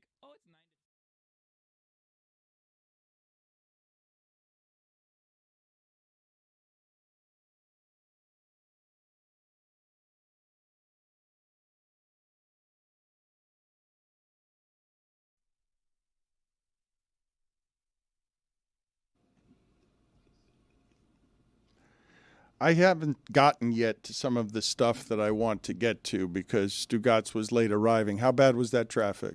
3 hours. I mean, pretty bad. I could fly to Phoenix. I know. Roy's still not here. I know. Yeah, which is interesting because I called Roy. I was a half hour behind Roy, and yet somehow I got here before Roy, but the express lane opened at the exact right time for me. Well, traffic made it so that we've been a failure as a regional little thing that cares about its hockey team in not addressing in any meaningful way that the defending champions in hockey are in trouble. Well, I mean, they are in trouble. Series hasn't started yet, Dan. They are in trouble. Hockey's a funny, weird sport. It's hard to win, and the teams at the top are really good. We haven't gotten to it because Roy's in traffic. That's right. Chris, where are you on this? Oh, this is happening now. Okay, forgiveness here. I need to ask an apology of the audience. What? What's that? Oh wow. It's our new segment. Is that smoke? Entirely the smoke? Is this a new segment? Are we using this to compete with all the smoke? We're using this to compete with everyone who's reporting on the papal selection. Dan, it's our very own Vatican expert, Billy Gill. What? All the smoke, entirety of the smoke. Certainly some of the smoke. Billy Gill coming in on a day off. There has to be a pope by now, right? Delivering the news. He wouldn't be here unless there was, I would imagine, because this segment, which was off to a rip-roaring start yesterday to compete with all the things All the Smoke is doing, even though All the Smoke is a partner. You know what's funny, Dan, is we thought it was a Wild Willie Wednesday feature, but guess what? Because we haven't had a pope selected, the show must go on, and so it will spill over to a Thursday and maybe perhaps even a Friday, and we'll keep going until a pope has been selected, unless we have an update here from the one and only Billy Gill. I've got a question. Why is Billy in a neck brace? Well, this was from yesterday. Yep. A couple of things happened yesterday, including, and this was Sam Morril is a professional comedian. I'm sorry, has no one informed you what happened yesterday, Tony? No, Dan. I have a 4-month-old kid. Tony, so you don't know what happened yesterday? Okay, this is what happened yesterday. So this happened on our show that's getting cocky. Billy Gill, who is very funny, admittedly very funny. Eh. I will not. Man, Billy is the most popular member of the show with the people who really know what funny is. Yeah. Do you guys want to know about the Pope or not? Yes, in a second. Hold on a second. Just give me a second. We're giving you your flowers. Just relax. Just please don't. We don't need anything from you right now. Dan, I've been on hold on the Zoom for 18 minutes, Dan. When I'm elected Pope of Meadowlark, things are going to change, Dan. Wait to see. Wait a minute. Okay, so you have been waiting. The Pope of Meadowlark. That is. I love that title. David Sampson, there's a job opening at Meadowlark, and David Sampson wants to be the Pope of Meadowlark, and we cannot allow him to be the Pope of Meadowlark. I think you have that power, Dan. No, well. Yeah, Dan, we're running out of people to blame for not having the power. You know what? I think it's you. I understand. It seems to be at the moment, yes. But in matters of business, you guys may have noticed, I'm in over my head. Wait to see. I'm in over my head. The situation I have is Skipper's leaving and Sampson wants the job. He wants to be the Pope of Meadowlark. And you can say no. He's the only one, though, who wants that job. Do one of you want to do it? I'll be Pope. You want to be the Pope of Meadowlark? You want to handle the money? I can't have him do it. He'll fire me. Handle the money, I'm in. Yeah, that's the problem. That's why Skipper was here in the first place. Sports Bang is back. All right, let's move on to the Pope. Nope, not going to do it yet. Billy was waiting 18 minutes, and I'm sorry about that. It's because a lot of things are happening at the same time, including Sampson wants to be the Pope of Meadowlark. We can't have that. I'm running a progressive company. It can't be Sampson. What's more progressive than a Jewish Pope? He's got you there. So we've got this stinky Pope segment. I'm Jewish. Yeah, we should put you in charge of this, too. Oh, me too. We've got an update. We've got an update on the neck brace? On the Pope, but I want to get to what Billy Gill did to you yesterday. To me? Listen to me. I'm listening. No, Billy Gill yesterday tells Sam Morril, a professional comedian, that he's not funny. As he's getting kicked out of the room, Sam Morril is like, who's that guy? And you know what Billy says on his way out of the room? Because Billy's funny? Tony. And so now the comedy world has seized on to our show in that corner of the room, and Tony thinks he's funnier than comedy. That's what he left in his wake yesterday on you. Dan, the comedy world wants to kill Tony. That's exactly right. Different show, though. Billy is here to give us a Pope update. I'm sorry you were waiting 18 minutes. It was a failure on my part. Thank you. Give us the update. Hey, Dan. Welcome to All the Smoke. My name is Billy Gill. We have no new Pope yet. Back to you. Thanks, Billy. Thank you, Billy. I appreciate the update. Finally, we get to Stugotz, and things can stop getting in our way because I have failed today, and I am sorry on behalf of You didn't fail today. I was late to the show today. It's on me. You didn't fail. Okay. So look, but this has been poor Stugotz is very far away. Nothing is going to make him age more than him having to continue to make that drive in this traffic. South Florida is under cars and water. We were never built for this size. Our Bejeweled dumpster was just this little tiny thing in a spring break town that we covered in drug money, made a little brown, and now it pretends to be an international global city. It's a dumpster, poorly constructed, and too many of the New Yorkers and San Francisco people who have tons and tons of money and want to have guns and not taxes have flooded our infrastructure in a way that has sewage in the ocean. Yeah. Our buildings falling down and dropping into the sea. And we only have one lane on the highway. I mean, it's everyone is flowing into one lane that takes you to I-95. It's crazy. We weren't built for this, and Stugotz can no longer drive 3 hours to and from every day in traffic. But he has done so today, gloriously, because this has to be the best the Knicks have felt in 25 years. Does anyone dispute this? I mean, you're here to give us historical perspective, but when it comes to fandom, that's the thing Stugotz has always been. And he didn't give up on this team, but it hasn't been, like, you can only get beaten down for so many decades of Carmelo's our best player before something like this is something that just stirs open something that hasn't been there for 25 years. So, Stugotz, the show started in 2005, Yeah. correct? Okay, Yeah. so I'm going to try and recount all the positive things that have happened, right? Yep. 2005, let's see, nothing good. 2006, nothing good. 2007, nothing good. 2008, you guys hired Mike D'Antoni. Wow. Yep. Right? Yes, 2009, not good, but playing a fun style. 2010, you sign Amari Stoudemire. Yep. He takes the picture outside of Madison Square Garden. What a first month. And the first month was amazing. Yes. Right? I got that right. Yes. And then 2010, moving into 2011, the rumors about Carmelo Anthony start. And all of a sudden, wait a second. Yep. End of the season, we're going to have Carmelo and this great Knicks team that's up and coming. But Jim Dolan gets a little antsy, says, we got to do the deal now. We can't wait. So he trades all the young guys, Raymond Felton, Timothy Mozgov, Wilson Chandler, Danilo Gallinari, who was a big star, by the way. They loved him there. And he gets Carmelo. Now, was that happiness for you, or did you have a little pessimism at that time? Somehow he made that miserable because he gave up all the young talent the Knicks had to get Carmelo, where he simply just had to wait till the end of the season and Carmelo was coming to the Knicks. All he had to do was wait. Right. But the next season starts, and it's 11-12, and it's Carmelo and Amari Stoudemire, and it's not working quite well, right?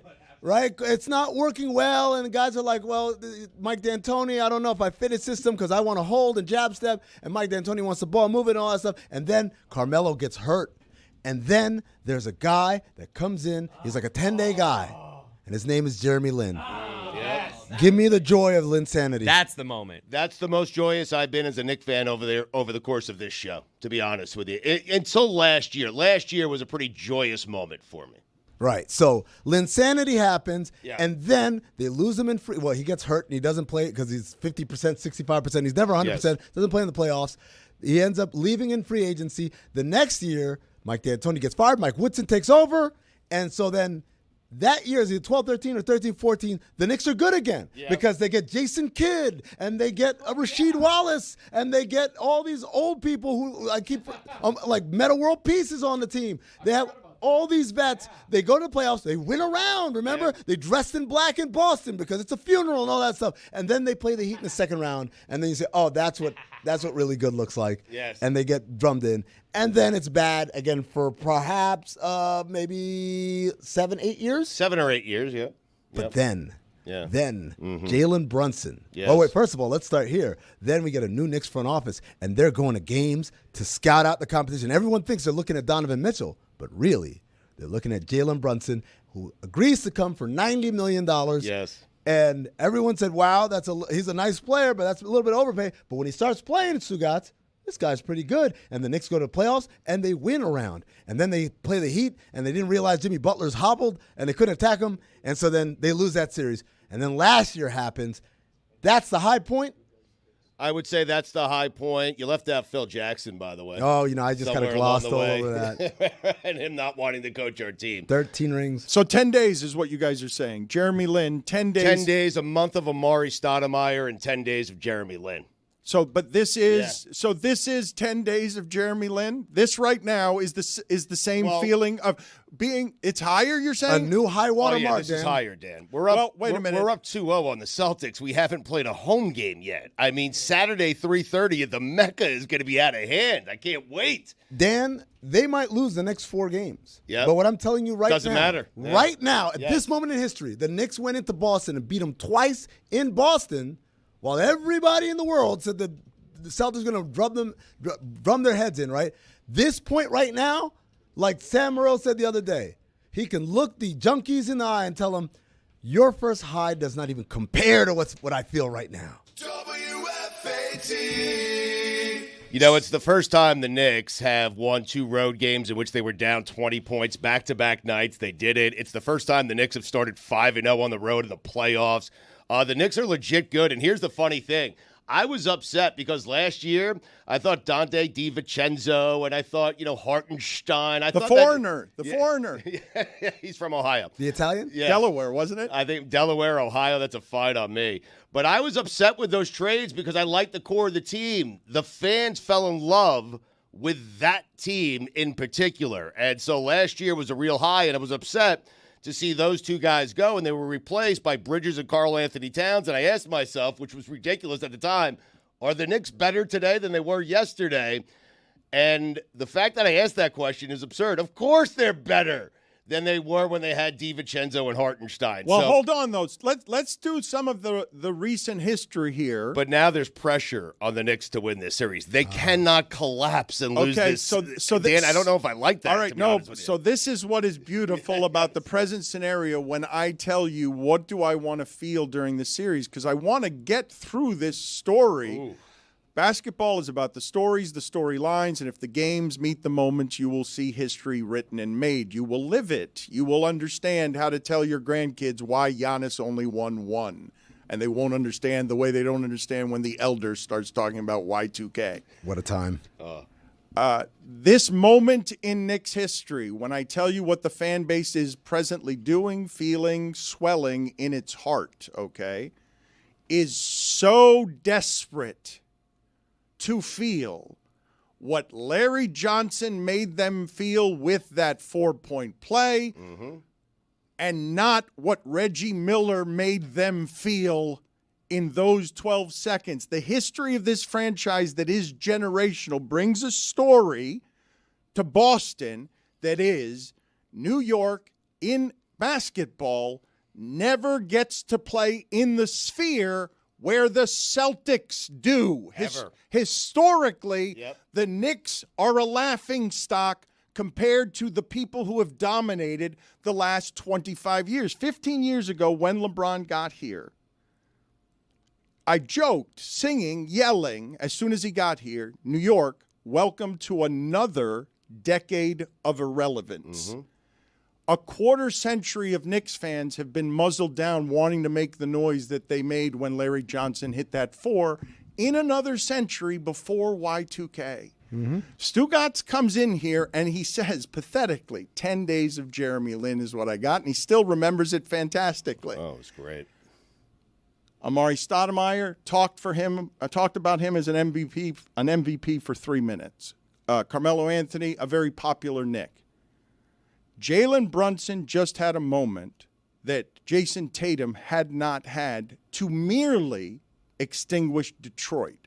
Jalen Brunson has gone from the heart of, we're Hartenstein and Hart, and he's our real Hart.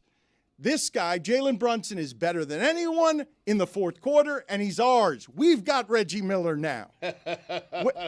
Spike Lee has Reggie Miller now. This is the best clutch player in the league. You fell in love with all of the Villanova stuff that we make the commercials out of, but this is how you get to stardom, kid. Can you beat Tatum in Madison Square Garden? Can you beat him? Well, he did it in Boston twice, but can you do it at home at the Mecca? No, Yes. no. Yes, he did it in Boston twice, and you knew he would. At the end of the game, he's going to get the foul shots. He's going to get the chance. Will Tatum? I don't know. We'll see. Is it going to be another fadeaway? We'll see. With your season on the line, Brunson goes back to the loudest New York and the most hopeful New York, filled with Knicks fans who give you confetti when Carmelo wins a playoff game. Knicks fans who haven't seen a Knicks closeout playoff game since 1999. Those fans, Ben Stiller and Tracy Morgan, they've been shut up for 25 years. They want so badly to howl outside of the arena, and now Jalen Brunson brings them home. This is the places where these, like, the history stuff gets written, and you remember forever, I saw Jalen Brunson become a star because I loved him when he had the Hartenstein theme, and then they broke it up, and they bought Cat, and I don't like him, and they bring Bridges, and it's 5 first-round picks. But Brunson's my guy. Brunson's the most beloved player right now in Knicks history. Tell me I'm wrong. No, you're 100% right. More beloved than Willis Reed, than Patrick Ewing, and I'll tell you right now, Jason Hart is entering the top 5. He is. Josh Hart. Who is? Josh Hart, excuse me. Knick fans love Josh Hart. Jason Hart played for Syracuse, though. I know. Knick fans love Josh Hart. But right now, Jalen Brunson, I would say, if you ask Knick fans today and they're prisoner of the moment, we're wrong because it should be Ewing, it should be Willis Reed. But if you ask them today, Jalen Brunson is the greatest Knick of all time. Walt Frazier? No love for Walt Frazier? He should be there, too. Bernard King as well. Bernard King's good. Yeah, he might be the 5th best Knick player of all time. Loser. Loser. How about this? Did nothing but lose. How about this, Stugotz? The most popular athlete in New York City right now. More than Judge. More than Malik Neighbors. I don't know who's the next. Maybe Soto. Soto? Well, Soto, I don't know. He lost half the city. Too. Yeah. No, he's more than Judge. Brunson's more than Judge. More than Judge. Brunson is clearly greater than Aaron Judge. Are you saying Brunson is the most popular athlete in New York right now? Bar none. I agree. Bar none. Yes. There's not a single, because Judge, here's the thing. Judge has that kind of stinker of a World Series that he's got to account for. And Brunson still hasn't failed in the play. They've lost, but it wasn't his fault. It's never been Brunson's fault because he always shows up. So wait a second. The comedy world is mad at me?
Feverishly looking through my phone like this.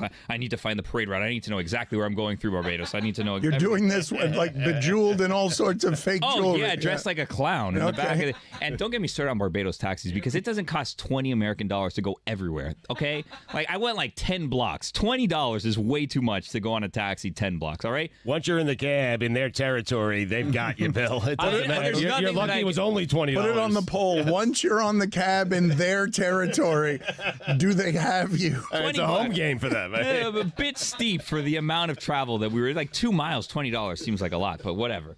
So I find out that it's actually a 10K, which is like 6 miles. But either way, I'm not prepared to be walking through the heat dressed like a clown for 6 miles. I haven't walked 6 miles in my life, I don't think. I don't know the last time I did it. And I wasn't wearing my Fitbit, so none of the steps counted.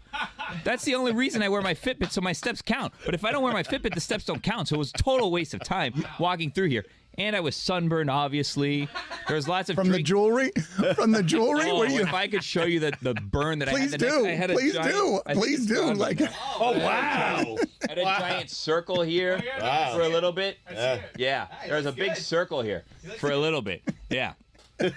Everyone was drinking alcohol, but I was drinking water. I thought I was going to pass out and die on the street. You were careful and obviously. responsible at Carnival. I had to pee so many times, and you had to pay extra to use the wee-wee card. You know what the wee-wee card is? I didn't. I had to ask, what is the wee-wee card? It was basically this flatbed truck with like 6 or 7 porta potties on the back of it, and you had to just kind of hop on it while it's moving, and then go into the porta potty and then hop out. That's a heady play, man. That's wonderful. That sounds delightful. Very dangerous. Very dangerous. Man, you guys talk about some weird time for some ads. So what was the most awkward visually? Like where you're wearing the costume and you find yourself in an uncomfortable place in the cab? Or, like, was there any place where you were most uncomfortable wearing that stuff? In public. I'll show you guys the pictures. I'm not putting them out there because I don't trust the internet and I don't trust these listeners because they'll just embarrass me forever if I show you the pictures. I'll show you guys. It was ridiculous. And by the way, the things that were going on in this parade. Yes, sensual. Oh, my God. Go on. Yes. I saw things I've never seen before. Baby. Juju roast the container. What are we asking Juju's opinion on? I would defer to him on style matters here. I don't know that he would think that many of us have any style. He can start with Tony's outfit from yesterday. Nah, I'm going to start with what Dan just said. Yeah, you're exactly correct, big brother.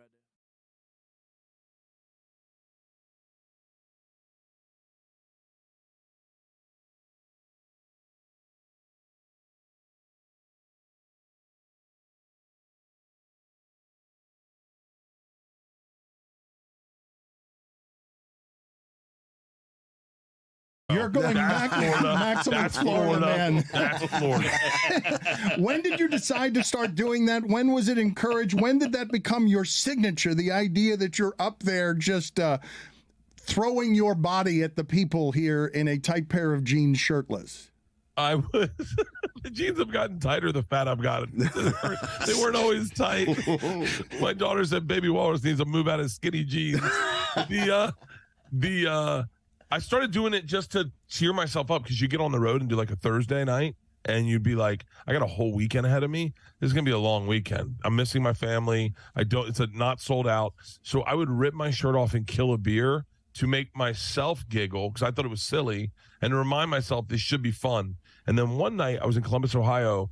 I ripped my shirt off and killed a beer. And then something happened in the room and I forgot to put it back on. And one of the comics I respected was in the back and he was like, bro, you just did a whole hour with your shirt off. And how does this work with comfort with your body? Because not everyone can do that. You're the first to be doing that. Not everyone is comfortable enough with their size to be in front of thousands of people shirtless like that because it is funny. It's interesting because I have this reverse body dysmorphia. So like I heard a story, secret time. Obviously, I'll tell you, but secret time. I heard a story that Chris Pratt was a fat kid growing up and that someone told me like he'll always be fat in his head. No matter how great of shape he is, he'll always think of himself as a fat kid. I was in shape as a kid, and so I do not see myself fat at all. As a matter of fact, I think in Razzle Dazzle, I look low-key jacked. I think I look better than I've ever looked. My shoulders, dude, look at my shoulders. You are jacked. Oh, yeah. You got some cuts right there. You see it there? I mean, I'm feeling good. I feel great about my body. The new Netflix stand-up special, Razzle Dazzle. Oh, look at that. Look at Bert, stop making those Never show your faces. belly button. Yes. Do that thing where you're, Let's increase your female viewers. make your boobs move. This is a body you can get. Razzle Dazzle is the stand-up special. How old would you have to be? What is the age if I came up to you and said, Bert, you're not going to believe this, but the new movie, Machine, it's in theaters in May, and Razzle Dazzle, a Netflix special, is happening. At what point in your career, at what age would you have said, yeah, that's a possible dream? Oh, 50? Where I am. I didn't think any of that was going to happen. Listen, I got to be dead honest with you. I shot Razzle Dazzle in November, and I'm used to the Netflix specials, but with the Machine movie, that was sitting on a shelf. They weren't doing anything with it, and they weren't going to release it. And it wasn't until I leaked it on Rogan that it got life. And so ever since it's got life, now it's got real life, and so I didn't think the movie was ever going to come out. Dan, Bert's got me feeling confident. You know what? I'm going to join you, Bert, taking the shirt off. Wow. I love it. I love it. Well, I'm going to have to do it, too. I, too, was ripped when I was younger, Bert. I have to do it. Let's all be. Come on, bros. Oh, man. I don't really want to do Round the this, horn. but- Dude, you're looking good. The Mano Lantern. Thank you. Okay. Oh, Yo, my Dan's God. doing it too. Dano! 20 years. This is Take the uncomfortable. top off. Oh, jeez. All right. You are allowing us to be more comfortable with our physical Okay. appearances. I have to take off my nipple stickers. He's a pioneer and an icon. Oh, look at Perfectly Dan. haired. Yeah. Mr. Nipple. Oh, Right there. Perfectly do haired. this Sorry, to and this shirt, everybody. I don't know. It's like a Really cold routine. in here. Yeah, It's it reverse is body cold in dysmorphia. here. Only Yeah. actual. It's a reverse It's a body really dysmorphia weird thing. time for Jessica to come we back are- into I the was room. like, Jessica, Perfectly do not haired walk in gentleman. here. Hey, Jess. You like it, Bert? Get out. Beautiful. Thank you. Absolutely beautiful. Thank you. Why So are you you. massaging? Andrew Luck making an appearance cold. there. Bert, I do want to know when you were partying, the top partier at the #1 party school in the country. What did that look like? You're looking at Marijuana in the afternoon. Yeah. Around 4, Simpsons, fried chicken, and a lot of cocktails up until about 2 a.m. Then back to my place. Goat Campbell around 3 a.m. Joint set on the Seminole Head. I love you. And not a lot of sex, just dudes. The best 6.5 years of your life, Bert. How much public nudity was there? An aggressive amount. This is back before that was considered assault. You can't do that. You shouldn't be. Publicly nude is probably a bad idea, but this was a different time. I'm feeling assaulted right now. The Pitch Clock is back on Thursday, and I am joined in person by El Extrabases, Danny Alvarez. He founded this company. We're going to learn about this digital media company that covers baseball in both English and Spanish, and he's also going to tell me about some Venezuelan superstars, a little bit about Pete Alonso, some Marlins, some not Oakland Athletics. There's a whole bunch of stuff that we're going to get to. It's going to be great. Danny, say hi to the Dan Le Batard Show with Stugotz audience. Use this mic. It's fine. We didn't mic him up. It's okay. This is just a promo. But we're going to get to it. There's also really bad. Hey, there's his mic. Follow El Extrabase. Yeah, do that. We're going to Yeah. get to some also maybe not so great trivia between me and Chris Cody. It's going to be a lot of fun. Check us out always on Thursdays and watch us on YouTube on Friday. The Pitch Clock coming at you.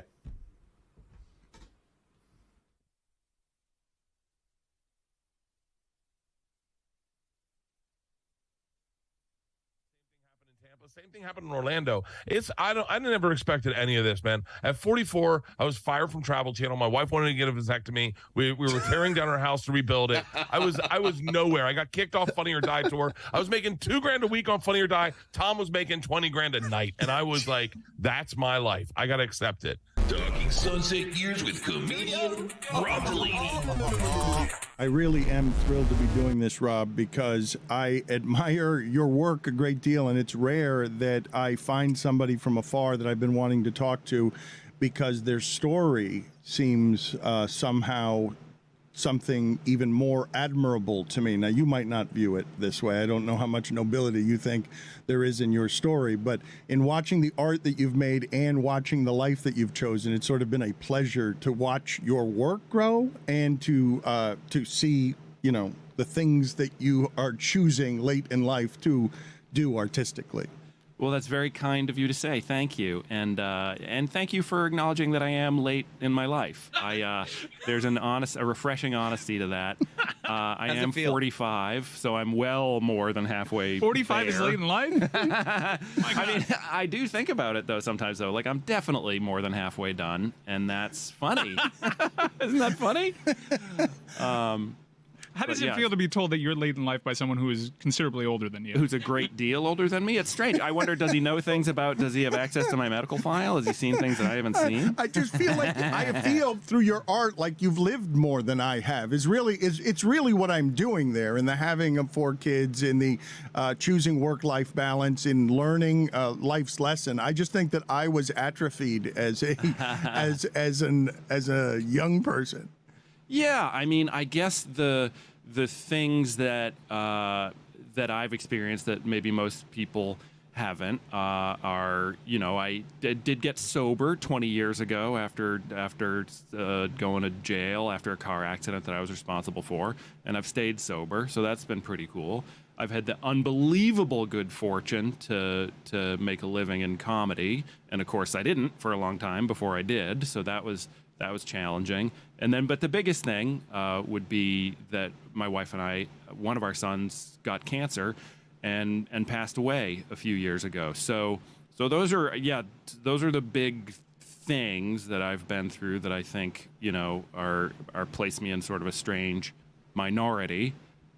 I think I covered it all. Well, life-altering things, Yeah. right? Because arriving at comedy success must have been the realization of your dreams, right? You came from your comedy story there aren't a lot of people who had comedy success the way you did, just sort of discovered by social media. I can say that, right? Oh, sure, yeah. It came at an interesting time because I was trying very hard to get hired by, say, Jimmy Kimmel, Conan O'Brien, you know, writing jokes by the stack, by the physical paper stack, you know, because I'm submitting 2-liner jokes, you know, by the pound to try to get hired as a late night writer.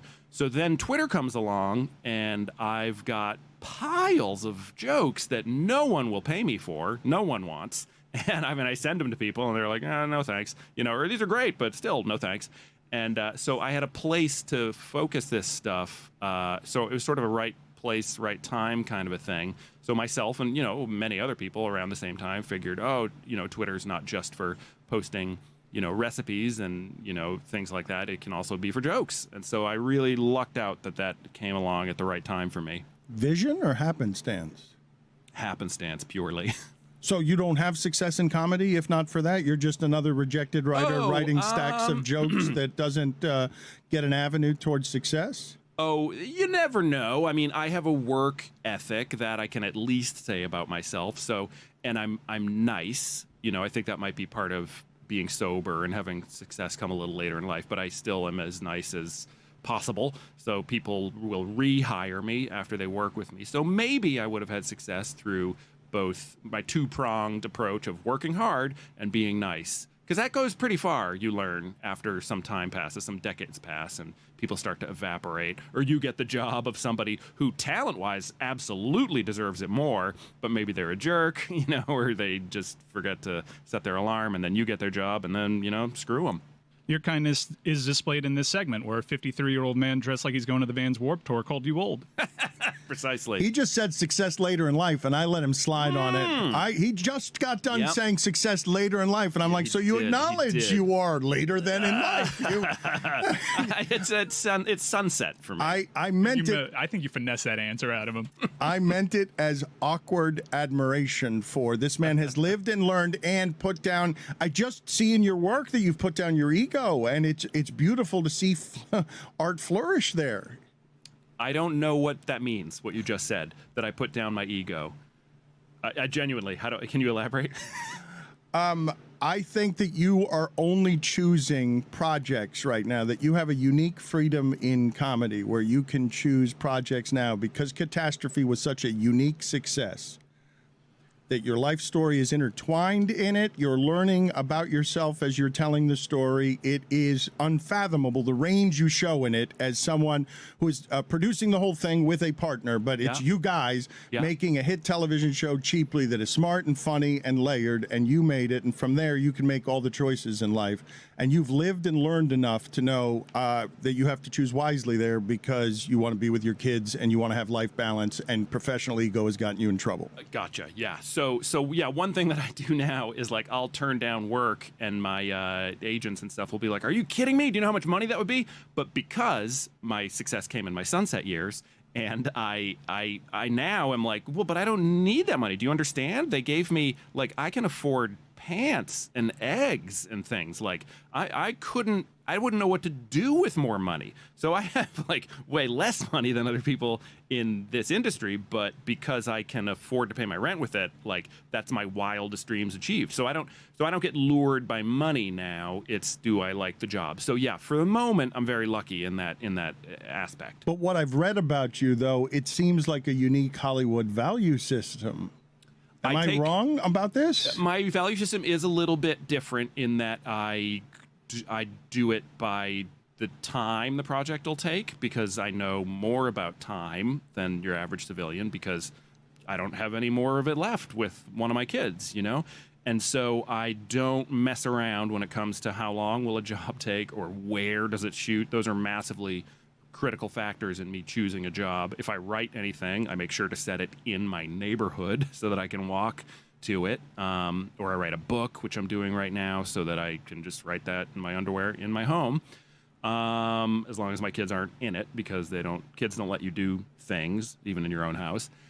But yeah, I don't do it based on prestige or money. I do it based on time, proximity. And celebrates the legacy of Norm Macdonald. Rest in power. Norm Macdonald passed away. It was a surprise to many. He had kept his illness a secret for 9 years. And he was one of our favorite celebrity prognosticators because he did awkward comedy, uncomfortable comedy so very well. He would insult people to their face. There has not been and will never be a greater ESPYs than Norm Macdonald doing the monologue and actually cutting through all the mythological fame bullshit and actually going after people, going after the big, powerful celebrities in a way that the audience loved, and ESPN immediately ended and regretted and got him out of there, never to host it again.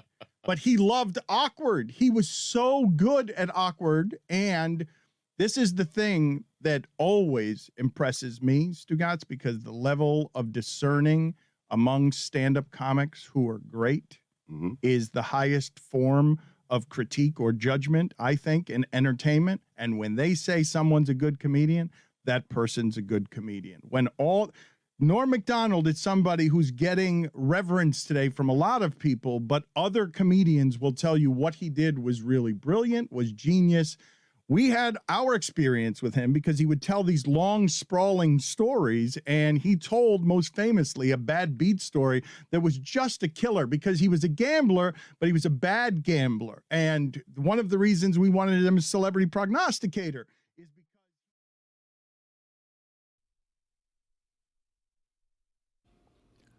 because... Stugotz, I know, okay, we talk sports for a living. It's sort of. It's a nice life to have. We don't have very much to complain about.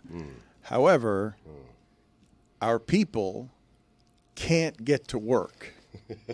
We're oversaturated with cars and people and greed, and Roy has been dying to get in. Roy has been waiting 30 years to have the Panthers feel like this. Roy is a fandom that is super rare in South Florida. When I'm not kidding that I say that Roy is a hockey media legend. He's dejected. No, I mean, this is not because I know he wants to. Roy doesn't actually want to talk that much ever, but he wants to talk about this team. Roy was going to these games when this team was lousy. Roy and Walter Katz are the only two people in South Florida who have a right to be happy for this team. Okay, look, I know this has been. Let me explain something because Roy gets angry black man just from the way that he looks. And it's so unfair to Roy because, well, he is angry. Yeah. And he is black. And he is a man. But Roy doesn't talk very much on this show because he's a man of few words. And also he cares desperately about sound, how things sound. And he never wants to be the reason that whatever it is that we're singing, all of us with chemistry, is the one that gets in the way of tripping that up. So all those things conspire so that Roy has not climbed to the place in this business that I've always wished for him to be, because he's got to be very careful about when he talks so that he doesn't interrupt the song of whatever it is that we're doing. And he respects that more than anyone in the history of our show. Basically, I'd say him and Juju, and all I do every day is thank Tony for being somebody who's trying to learn that, because Tony doesn't want to interrupt anybody. Roy is really, really happy as a sports fan right now, happier than I have ever seen him, happier than in 30 years. Well, they won the cup last year. Well, but they didn't just win the cup. They took that ass. Yeah. I think we need to remove that. I don't think that we can have a room full of dudes and do any more what Zasloh's doing about taking ass. In fact, Agreed. You know what? I'm going to be too woke, and I'm going to get old, let me see here. Look at me, Leroy. I'm going to penalize Amin with a look at me, Leroy, and I got to get to this other one here. Just Hold on now. You have to get to Adnan. Minor penalty, 2 minutes, asshole. You out. Okay, I'll get to Adnan in a second. You're breaking up the Negroes. I'll get to black knuckleballers in a second. That's the good way to introduce Adnan, actually, now that I think about it. But my point was, Roy's pissed off now because his team's down 0-2, and it took 3 hours of traffic to get in here, and now there's no time for you to talk, even with that build-up, Roy. So I'm sorry. We'll get back to you in a little bit. Adnan wants to talk hockey. Adnan wants to talk the movies. Adnan wants to talk baseball, but it seems to me that it should just be Knicks, Celtics all day today. It doesn't seem to me like anything else should be involved, but we begin in the obvious place, Adnan. Name a black knuckleballer.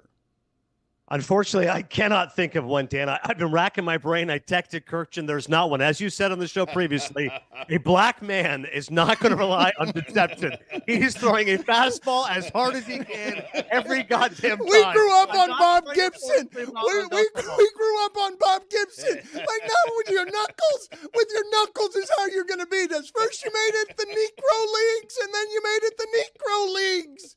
Now, let me tell you guys a story. Because I may have an answer here. Now, there was a left-handed pitcher in the 80s named Danny Boone. Danny Boone just had a cup of coffee in the bigs.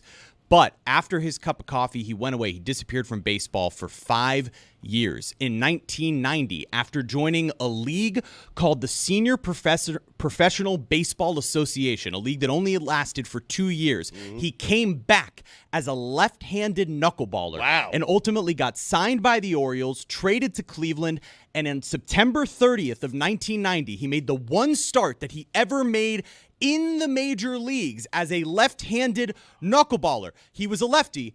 He was a white guy. But in the early 80s, he was traded for infielder Joe Pittman, a black man. So a transitive property, black knuckleballer. No, that is you're not, white, you're white. That Nope, is transitive property, black knuckleballer. That's the best we got. No, if you're Danny Boone. If you're white, you're white. You're Anthony Mason, and your brother's Jay Fiedler. And transitive property. By the way, Dan, I haven't been able to sleep after Stugotz had the image of David Sampson having sex with Paul Pierce. Yes. Wait, what? I don't know who's Roger Clemens or Johnny Bench in that relationship. Okay, that's enough out of you. Can we get, Chris, please? Can we get to Paul Pierce and the sound? I just want to play the sound real quick because Paul Pierce is he's in the middle of this series, and now that Adnan has brought him up, what is the bet that Paul Pierce has made? How confident are you? The Celtics next tonight. If the Celtics lose Game 2 at home, I promise you, Joe, I'm walking here tomorrow. I'm walking here. Why you gotta do that? Wait a minute. I'm walking here 15 miles. I'm walking here. I don't know, Keith. This is your friend. In my robe. Get your friends. No shoes on. Somebody save him. Bare feet. No. If what? If the Celtics lose tonight. He's going to regret that one. He's going to regret that one at the end. He escalated it too much. Was that Rick Bucher? It was Rick Bucher.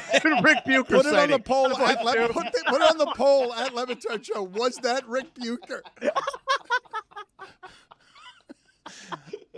Adnan, what a golden time in Heat basketball that was many years ago near Y2K. Adnan, you want to talk, though? I'm going to give you your choice because it's Knicks Celtics Day. What's most important to you, Sinners, baseball, or hockey? Panthers down 0-2. I'm going to go off the board and plug my book. It's coming out August 12th from Mango Publishing, which is in Miami. They publish Greg Cody's books. I need blurbs from all of you. It's called Cinephile, Essays and Interviews on Performance, Ambition, and Art. Dan, I texted you Sunday looking for a blurb. You haven't responded. Stu, you're a best-selling author. I'll take a blurb from you. And most importantly, from Amin Al-Hassan, a.k.a. Don Kang. I'll take a blurb right now. Cinephile, the book coming out August 12th. Strictly in the United States.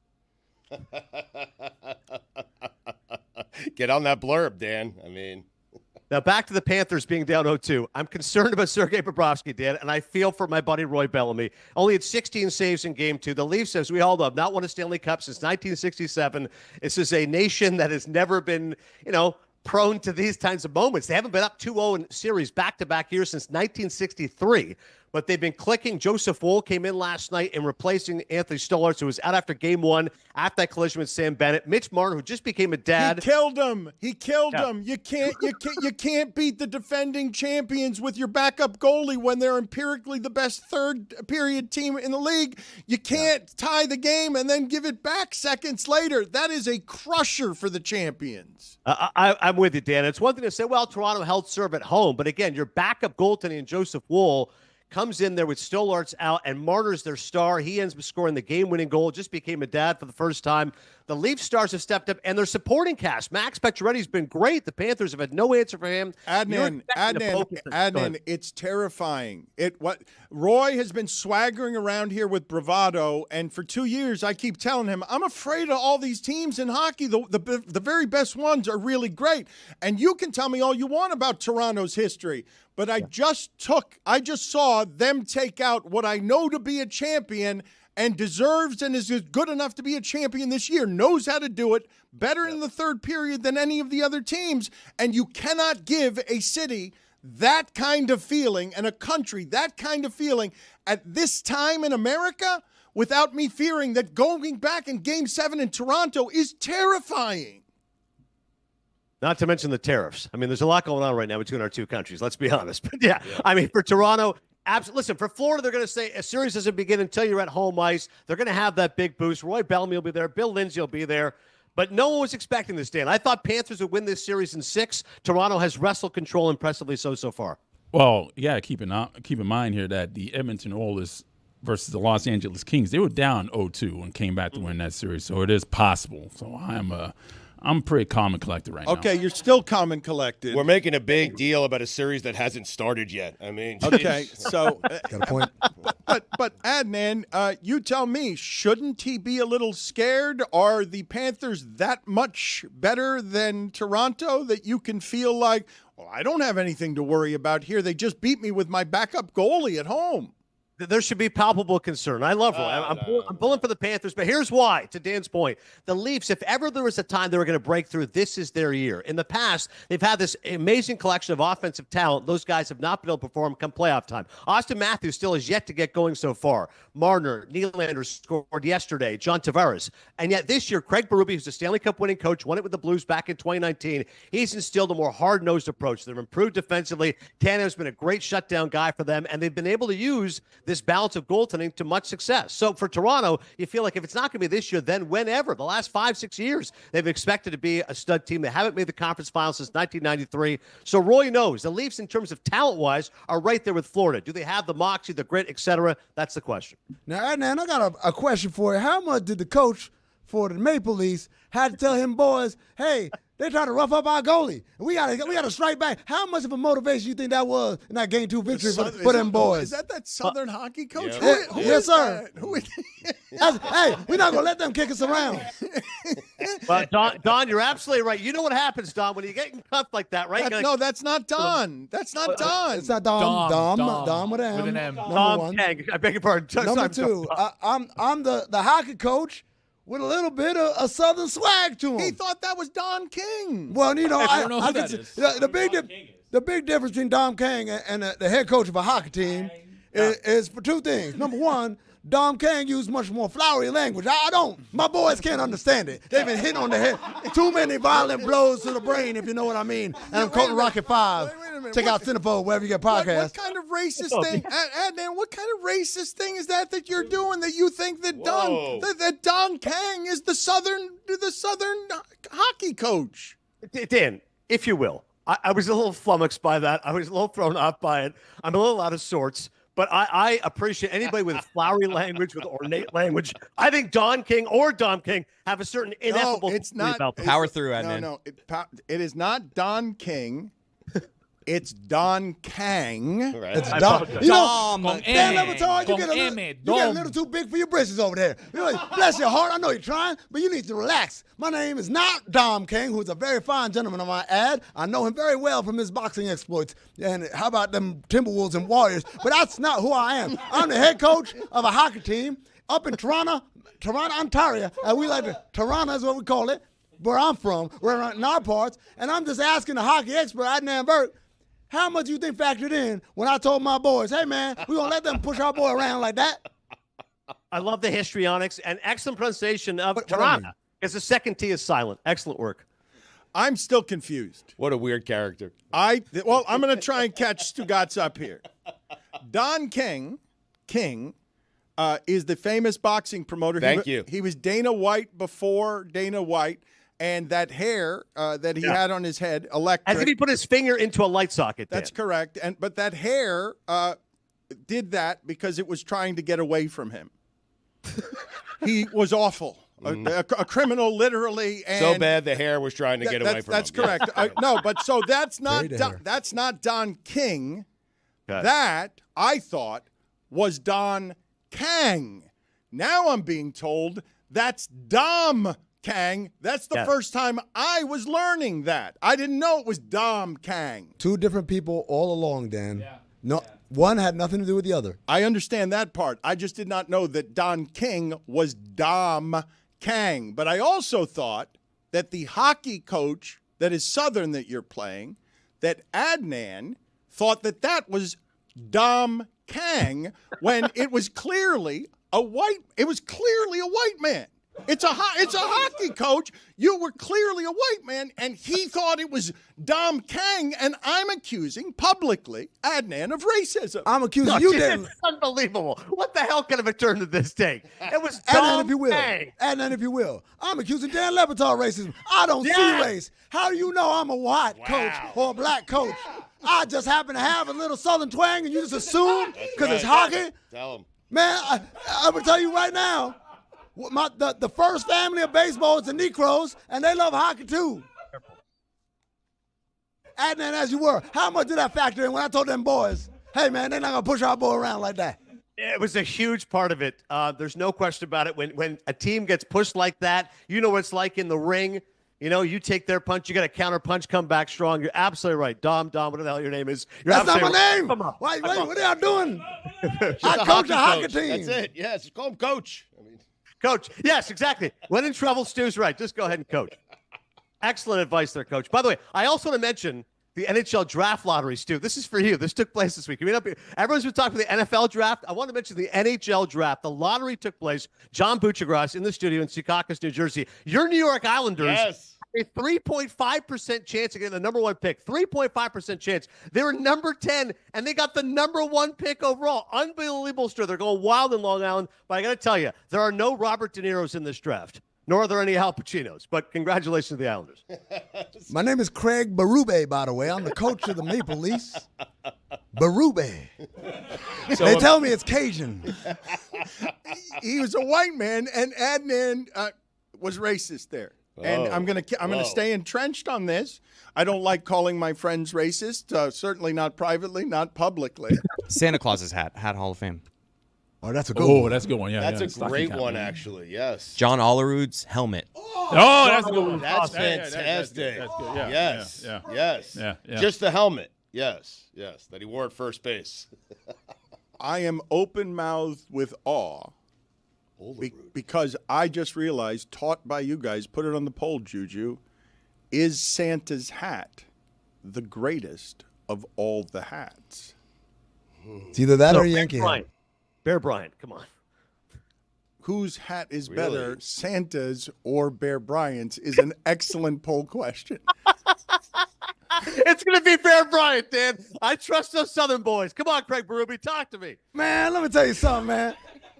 I wish they let us wear hats in hockey. They be telling us you can't wear that. That might confuse the customer. I said, well, why come Bear Bryant could wear that hat? Why come Vince Lombardi can wear one, but I can't wear no hat indoors, huh? My name is Craig Berube, and I'm the coach of the Maple Leafs. It's Baby Billy. There's some Baby Billy in there. I can hear him. He's trying to get out. Berube. Roy, you're scared, and you're full of shit. Bullshit. I'm not scared. I don't know what you're talking about. Chichi Rodriguez. Oh, wow. Wow. It's a hell of a hat. I thought he was doing serial killer. Chi-Chi, too nice. It is, you're right, but I just hear 3 syllables now, and I think Carl Anthony Towns, serial killer. You guys fell into something I wasn't expecting yesterday. By the way, hey, Dan, do you think Don Baylor sounds like a serial killer? I know it's not 3 names, but I think Don Baylor is pretty intimidating. Donald Baylor. Ooh. Donald Baylor. Yes, is better. Yes. John David Booty. Yes. Oh, wow. There you go. You got a winner right there. That's the guy that shot the president. John David Booty shot the president. Boof Bonzer. Come on. Oh, that's a great one. Isn't today a day that we should be only talking about Celtics Knicks? Adnan comes here with his baseball. He wants to talk about Aaron Judge. Aaron Judge. Why'd you just shout that at me? Look, I want to tell you, Dan, real quick. Hold on. I was saying baseball, and I was introducing the idea of it. Why did you shout Aaron Judge before I said Aaron Judge? Because what he's doing right now, Dan, is incredible. He's hitting 400, a 491 on base percentage, and a 750 slug. Nice, easy round numbers for everyone to understand. 1241 OPS. He's been the best player in baseball. He's got the most home runs with 12. He's got the most RBI with 34. I understand the Celtics and the Knicks rivalry. I get it. Maybe Brunson's the biggest star in New York. I heard Amin's point. I'm with you. But I'm telling you, Aaron Judge is on a historic pace right now. He's a 2-time MVP. He's never been better.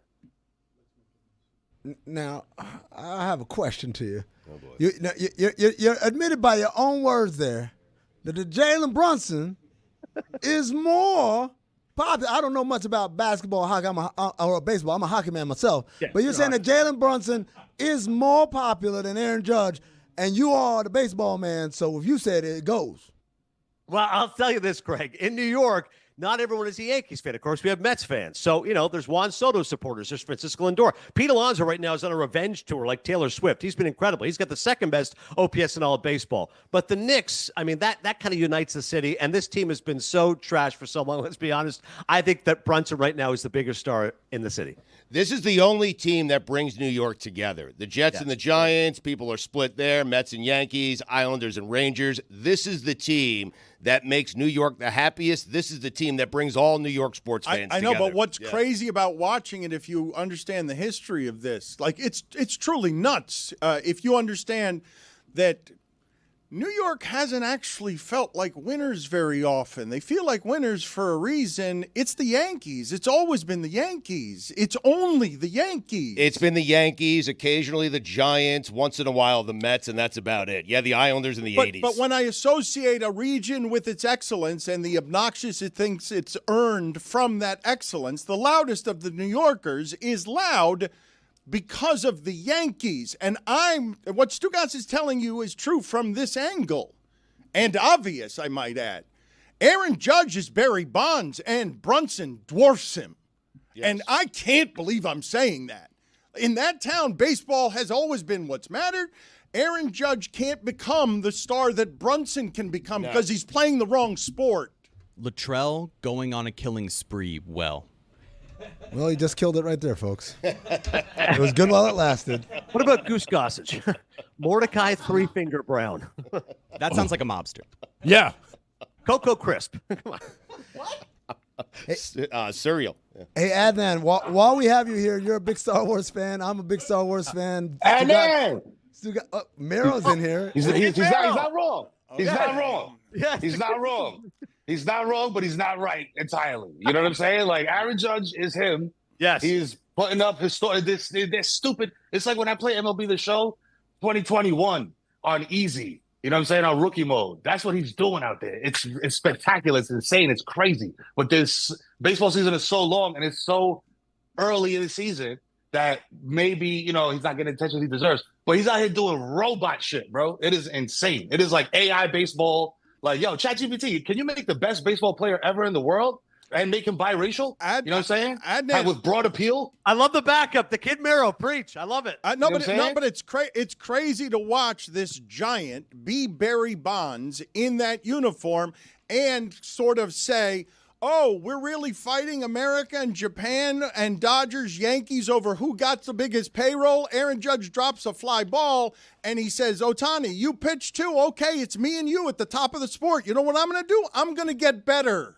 Do it in the playoffs, Dan, because right now Jalen Brunson is doing it in the playoffs, and he's doing it in Boston. Not even at home. He's doing it in Boston, man. That is what gives him a slight edge, bro. It's in Boston. We all hate Boston. I think everybody in the Zoom can join hands and shake hands and be like, yo, we all hate Boston. Nobody likes Boston, bro. Two people like Boston, Ben Affleck and Matt Damon. That's it. You know what I'm saying? And Katie, shout out to Katie Nolan. She likes Boston too, but that's it.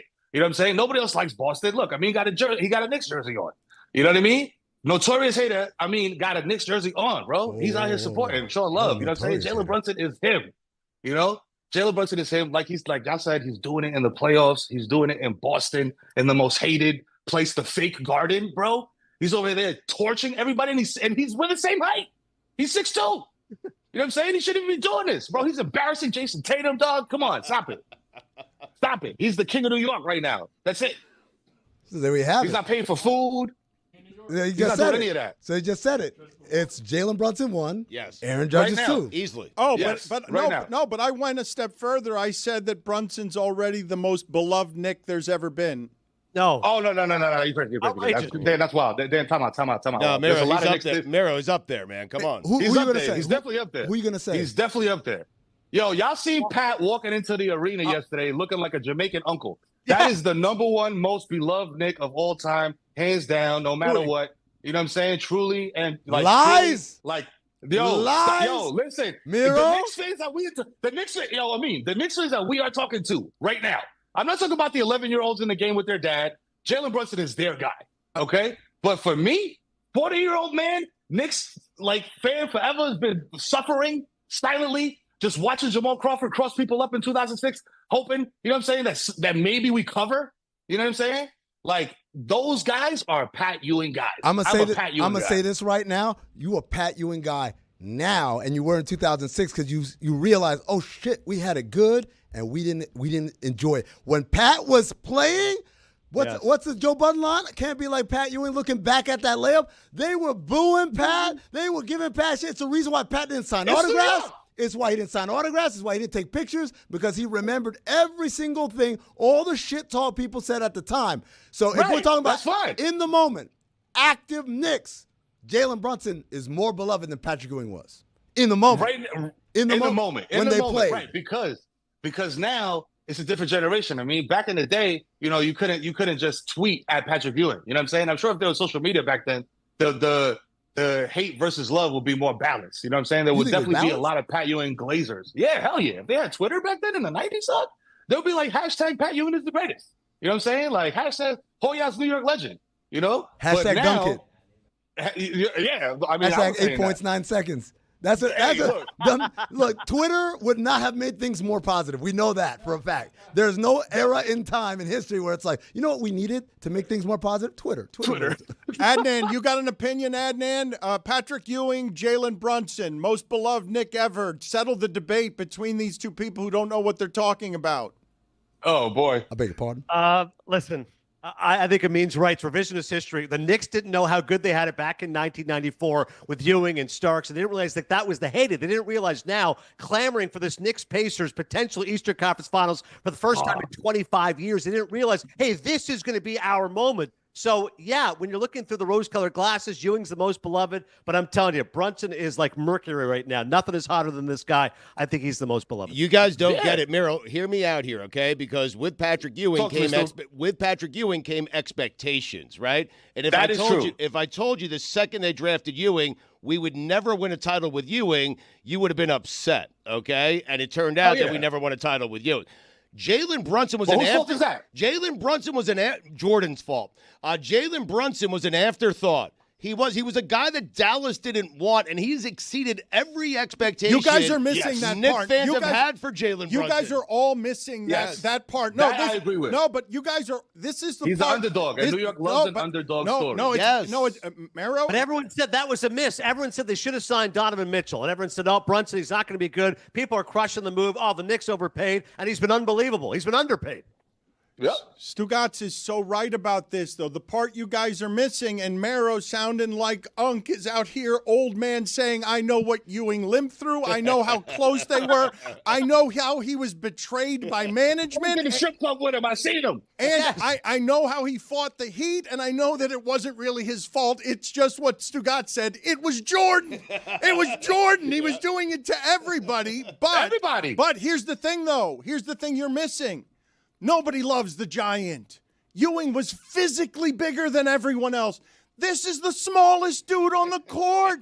New York, all the time. New York so badly wants to be an underdog, and you can't be, and you're not, but you stink. With Ewing, you didn't stink. Everyone thought you should win. Nobody thinks you can win, and it's the smallest guy on the court who's making you believe it. And it's delicious. It's delicious. It's like my cafecito in the morning, bro. It hits like crack. Bro, put it in my veins. You know what I'm saying? Every time they tip the ball off, everybody's like, oh, Karl Anthony Towns, he's so soft. He's so zesty. Look at him. Oh, Jalen Brunson's so small. He's not the best player on the court in the series. Boom, boom, boom, boom, boom, boom, boom. And then 48 hours later, those takes are ice cold, bro. Miro, I asked Sam Miro this the other day. I'm asking you the same question. Rank these shots for me. Allen Houston against the Heat. Larry Johnson, 4-point play. Jalen Brunson to send the Pistons home. Rank them for me. Oh, wow. Oh, wow. LJ, Jalen. Allen Houston. That Houston shot would be one for me. Yeah, it'd be one for me. Yeah. Listen, it was in the moment, right? But like in my mind, I was like, we're not winning all of this. We're not going all the way. Like, even then, as a kid in 99, I was like, yo, we're going to make a run, but we're not going all the way because the Spurs are unstoppable. You know what I'm saying? And, like, we weren't ready for them. We didn't have Pat. Like, all this stuff was going on. It was a short season, yada, yada, yada. So it was kind of weird. It was kind of like how people argue about the bubble championships versus, you know what I mean? So it was like a weird thing. LJ 4-point play? Like crazy. I mean, like, still, like, even though it was like the same situation, it was just the energy, and it was in the Garden. It wasn't supposed to happen. LJ not known for shooting threes. You know what I mean? Like, it's not. None of this was supposed to happen, and then it happened. And the way the arena erupted, I think like I had just like had like a different type of sexual experience with a girl for the first time. So I don't know if I'm like conflating these two things, but it was a special time in my life. You know what I'm saying? So it matters a lot. Hey, Adnan, you're a Star Wars fan. He has a book out as well. You got a book coming out, Cinephile, soon, wherever you get books. Adnan, Stugotz and I have dueling people in sports with names that connote Star Wars. We wanted you to kind of help us, judge it. I mean, I can't wait. We just had May the 4th be with you. I'm all in. Let's talk Star Wars. Let's go. So you celebrate that lame holiday? You dress up like a Star Wars? I dress up like an Ewok, Stu. Oh, that's wild. Ewok. We can't do that. That's not allowed. I'm not walking around like C-3PO. It's a little strange. Miro, thank you. You can't do it. It's strange, right? Yes, it's not allowed, bro. You could do like something like you could buy like some Star Wars branded thing, like an iced tea, something. Like, and be like, hey, walk around like Chewbacca all day. Yeah, that's wild. That's OD. Like, if you go to work with like a lightsaber, right? Come on, gang. Like, it's not a lightsaber in your pocket. You're just happy to see me. Come on. Yeah, exactly. You know what I mean? You got to wear a clear bag to work because you got all kinds of accoutrement. Like, weird wrinkly skin to be like, I'm Yoda. Like, bro, cut it out. We're all going to Burger King for lunch. David Berkowitz, general manager, St. Louis Cardinals. Jesus, I like that one. Adnan, you are a person who dresses up as Roger Federer when Federer plays tennis. That's true. He's got you there. You got me, Stu. Guilty charge. Nike headband, mimicking Put the pictures in the play, chat. pantomiming. It's pathetic. It's pathetic. I need the pictures. Send us the pictures. It's the most pathetic thing I've ever seen an adult sports fan do. Stugotz, do you have any OIs? I do. I have 2. Okay, I've got 2 as well. Go ahead. We're alternate, you and me. Okay. First OLI. Brett Lightsaber Hagen. That's great. Darth Maul Pierce. Oh, boy. Very good. Tyrone Arlu D2. OG1 Anu Kenobi. Oh, that's a good one. That's good. I like that. Yeah. All right, number 5, Stugotz. Anakin Sorenstam. Gareth Bale Organa.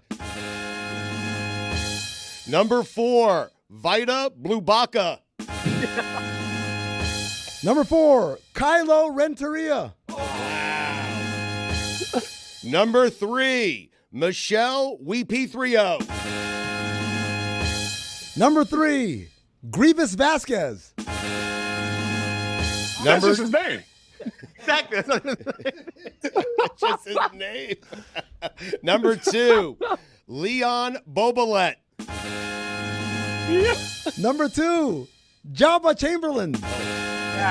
Great one. Number 1, good. Lando Calrissian Jr. That one was tough to say. Number 1, Glenn Yoda. He's the NBA editor for The Athletic. That doesn't work. That's pathetic. Get out of here. I mean, what? Major penalty, 5 minutes. Ruining comedy. It's a person only you know. Someone named 5 minutes in the Yoda. box. Lots of NBA writers know who he is. We've got a penalty, 5 minutes. Major Yeah, listen, asshole. I wouldn't be a Mero Pierce on the show if I didn't somehow shoehorn some Dominicanness into this whole shit. And I want to let y'all know that right now in the NBA playoffs, there are 2 Dominicans battling it out That's right. as big men. That's right. And that's Al Horford That's and right. Karl Anthony Towns. They are going at it and they are performing, baby. Yeah. All right. So We are represented in the NBA all right now. So I've got a couple of difficult. República Dominicana! Okay, I heard you the first time. Adnan, thank you for being on with us. We Yeah. appreciate your time, sir. Thank you, guys. Buy the book, Cinephile, August 12th, and pay the construction workers. I've got 2 questions for you here, Blurbs, Mero. They are Yes, sir. They are difficult questions to answer. They're going to be escalating in nature and tension. Are you ready? Yes, sir. Jalen Brunson is already more popular and beloved than my Dominican brother, Karl Anthony Towns, which makes me choose Jalen Brunson over my Dominican community. No, because we have not yet seen the heights that Karl Anthony Towns can get to. You know what I'm saying? Like, we know what we got. We got a closer in Jalen Brunson. And like you said, you can't be the underdog and be a giant. And this guy wears size 21 shoes, which is very large. You know what I'm saying? So, but my Dominicanness. What are you saying? Prevents me. What are you saying? What are you saying about the shoe feet. size? What are you saying about He's the shoe size? he's a large dude. Carl, He's a big dude. Yeah. What He's a big dude. What are you saying about Karl Anthony Towns why do you know his shoe size?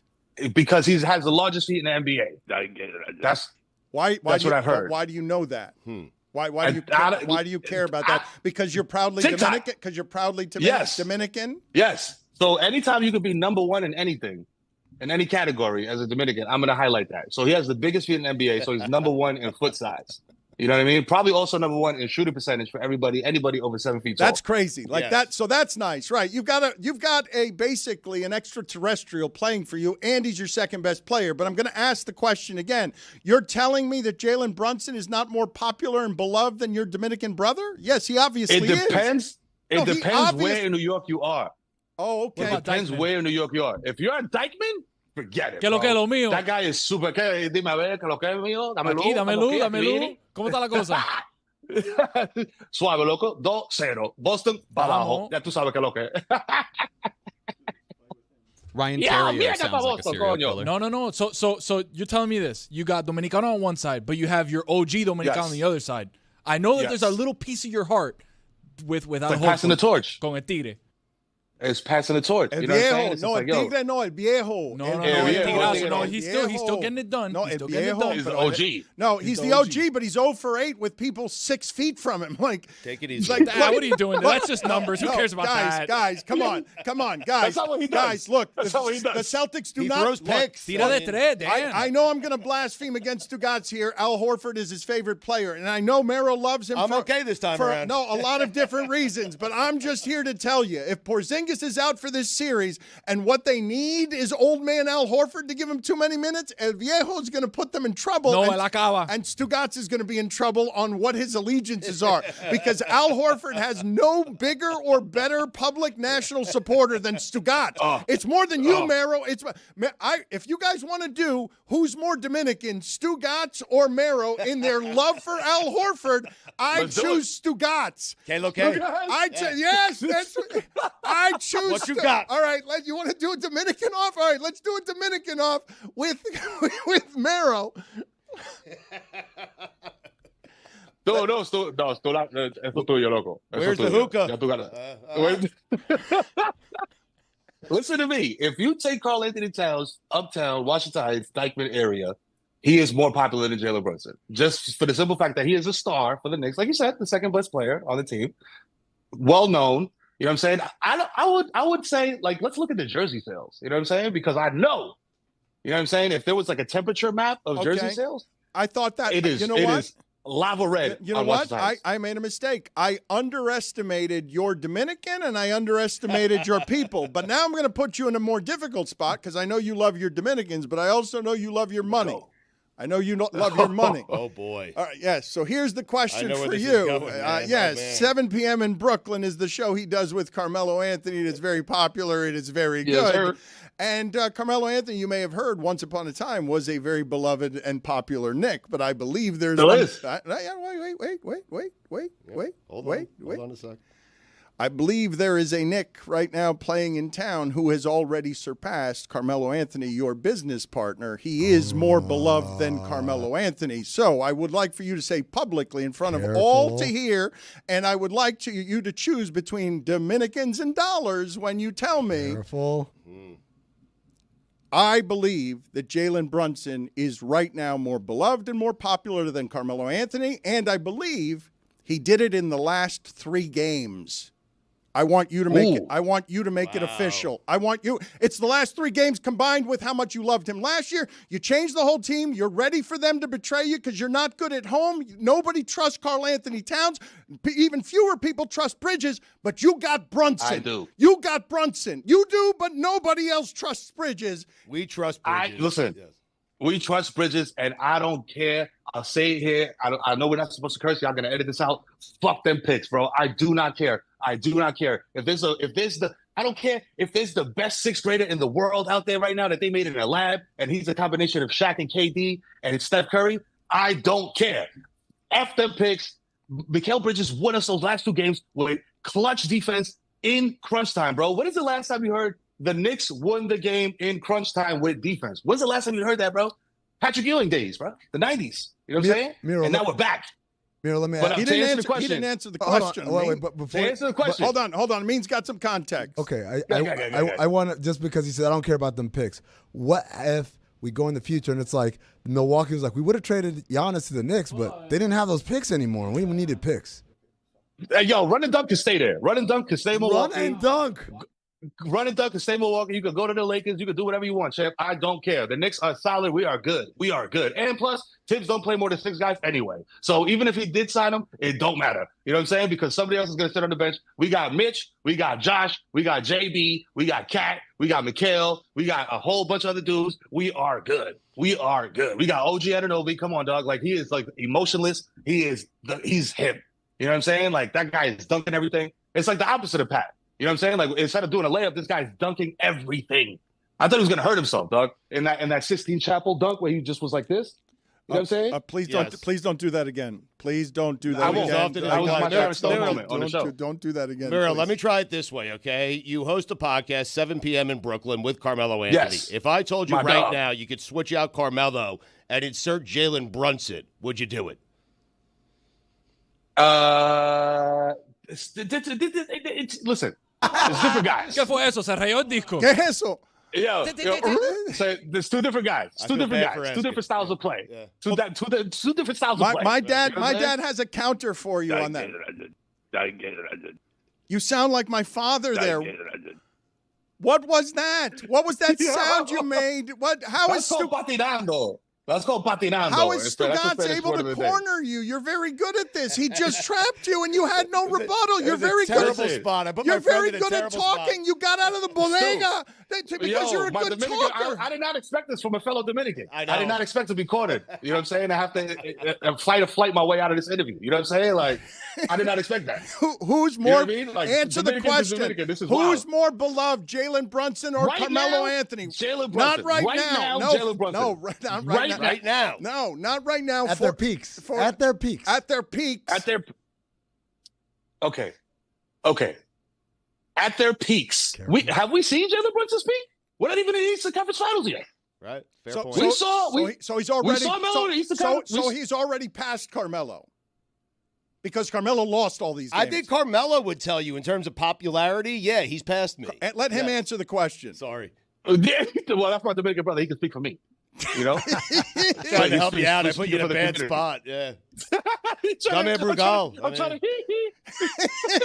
to Mama Juana. Listen, so yes, in terms of popularity, because of the way the world is structured today, Jalen Brunson is more popular than Carmelo Anthony. I said that qualifier in front of it to confuse y'all so that it doesn't look like I'm saying anything slanderous or You don't want to bad be about my brother aggregated. Carmelo No, Anthony. this is what's happened. He's made this such a mess that he can't be aggregated. So I'm going to ask the question again. Are you willing? See, you're trying to clip it out. Are you? Yes, but you know this, and you're playing kung fu with me. So the question again. New episodes every week on their YouTube channel. It's at 7 p.m. in Brooklyn, and it's delightful. He's created something out of nothing next to a hero of his, and it's just great to watch the interactions where fan and cultures meet. But his business partner is less beloved in New York than Jalen Brunson. Yes. I think, you know what's crazy? I think Jalen's popularity has actually helped Melo's popularity because, you know, Knicks fans, once a Knick, always a Knick. And Melo came here when it was just like, all right, bro, what are we doing? Like, and we had a 2012, 2013. Don't forget. You know what I'm saying?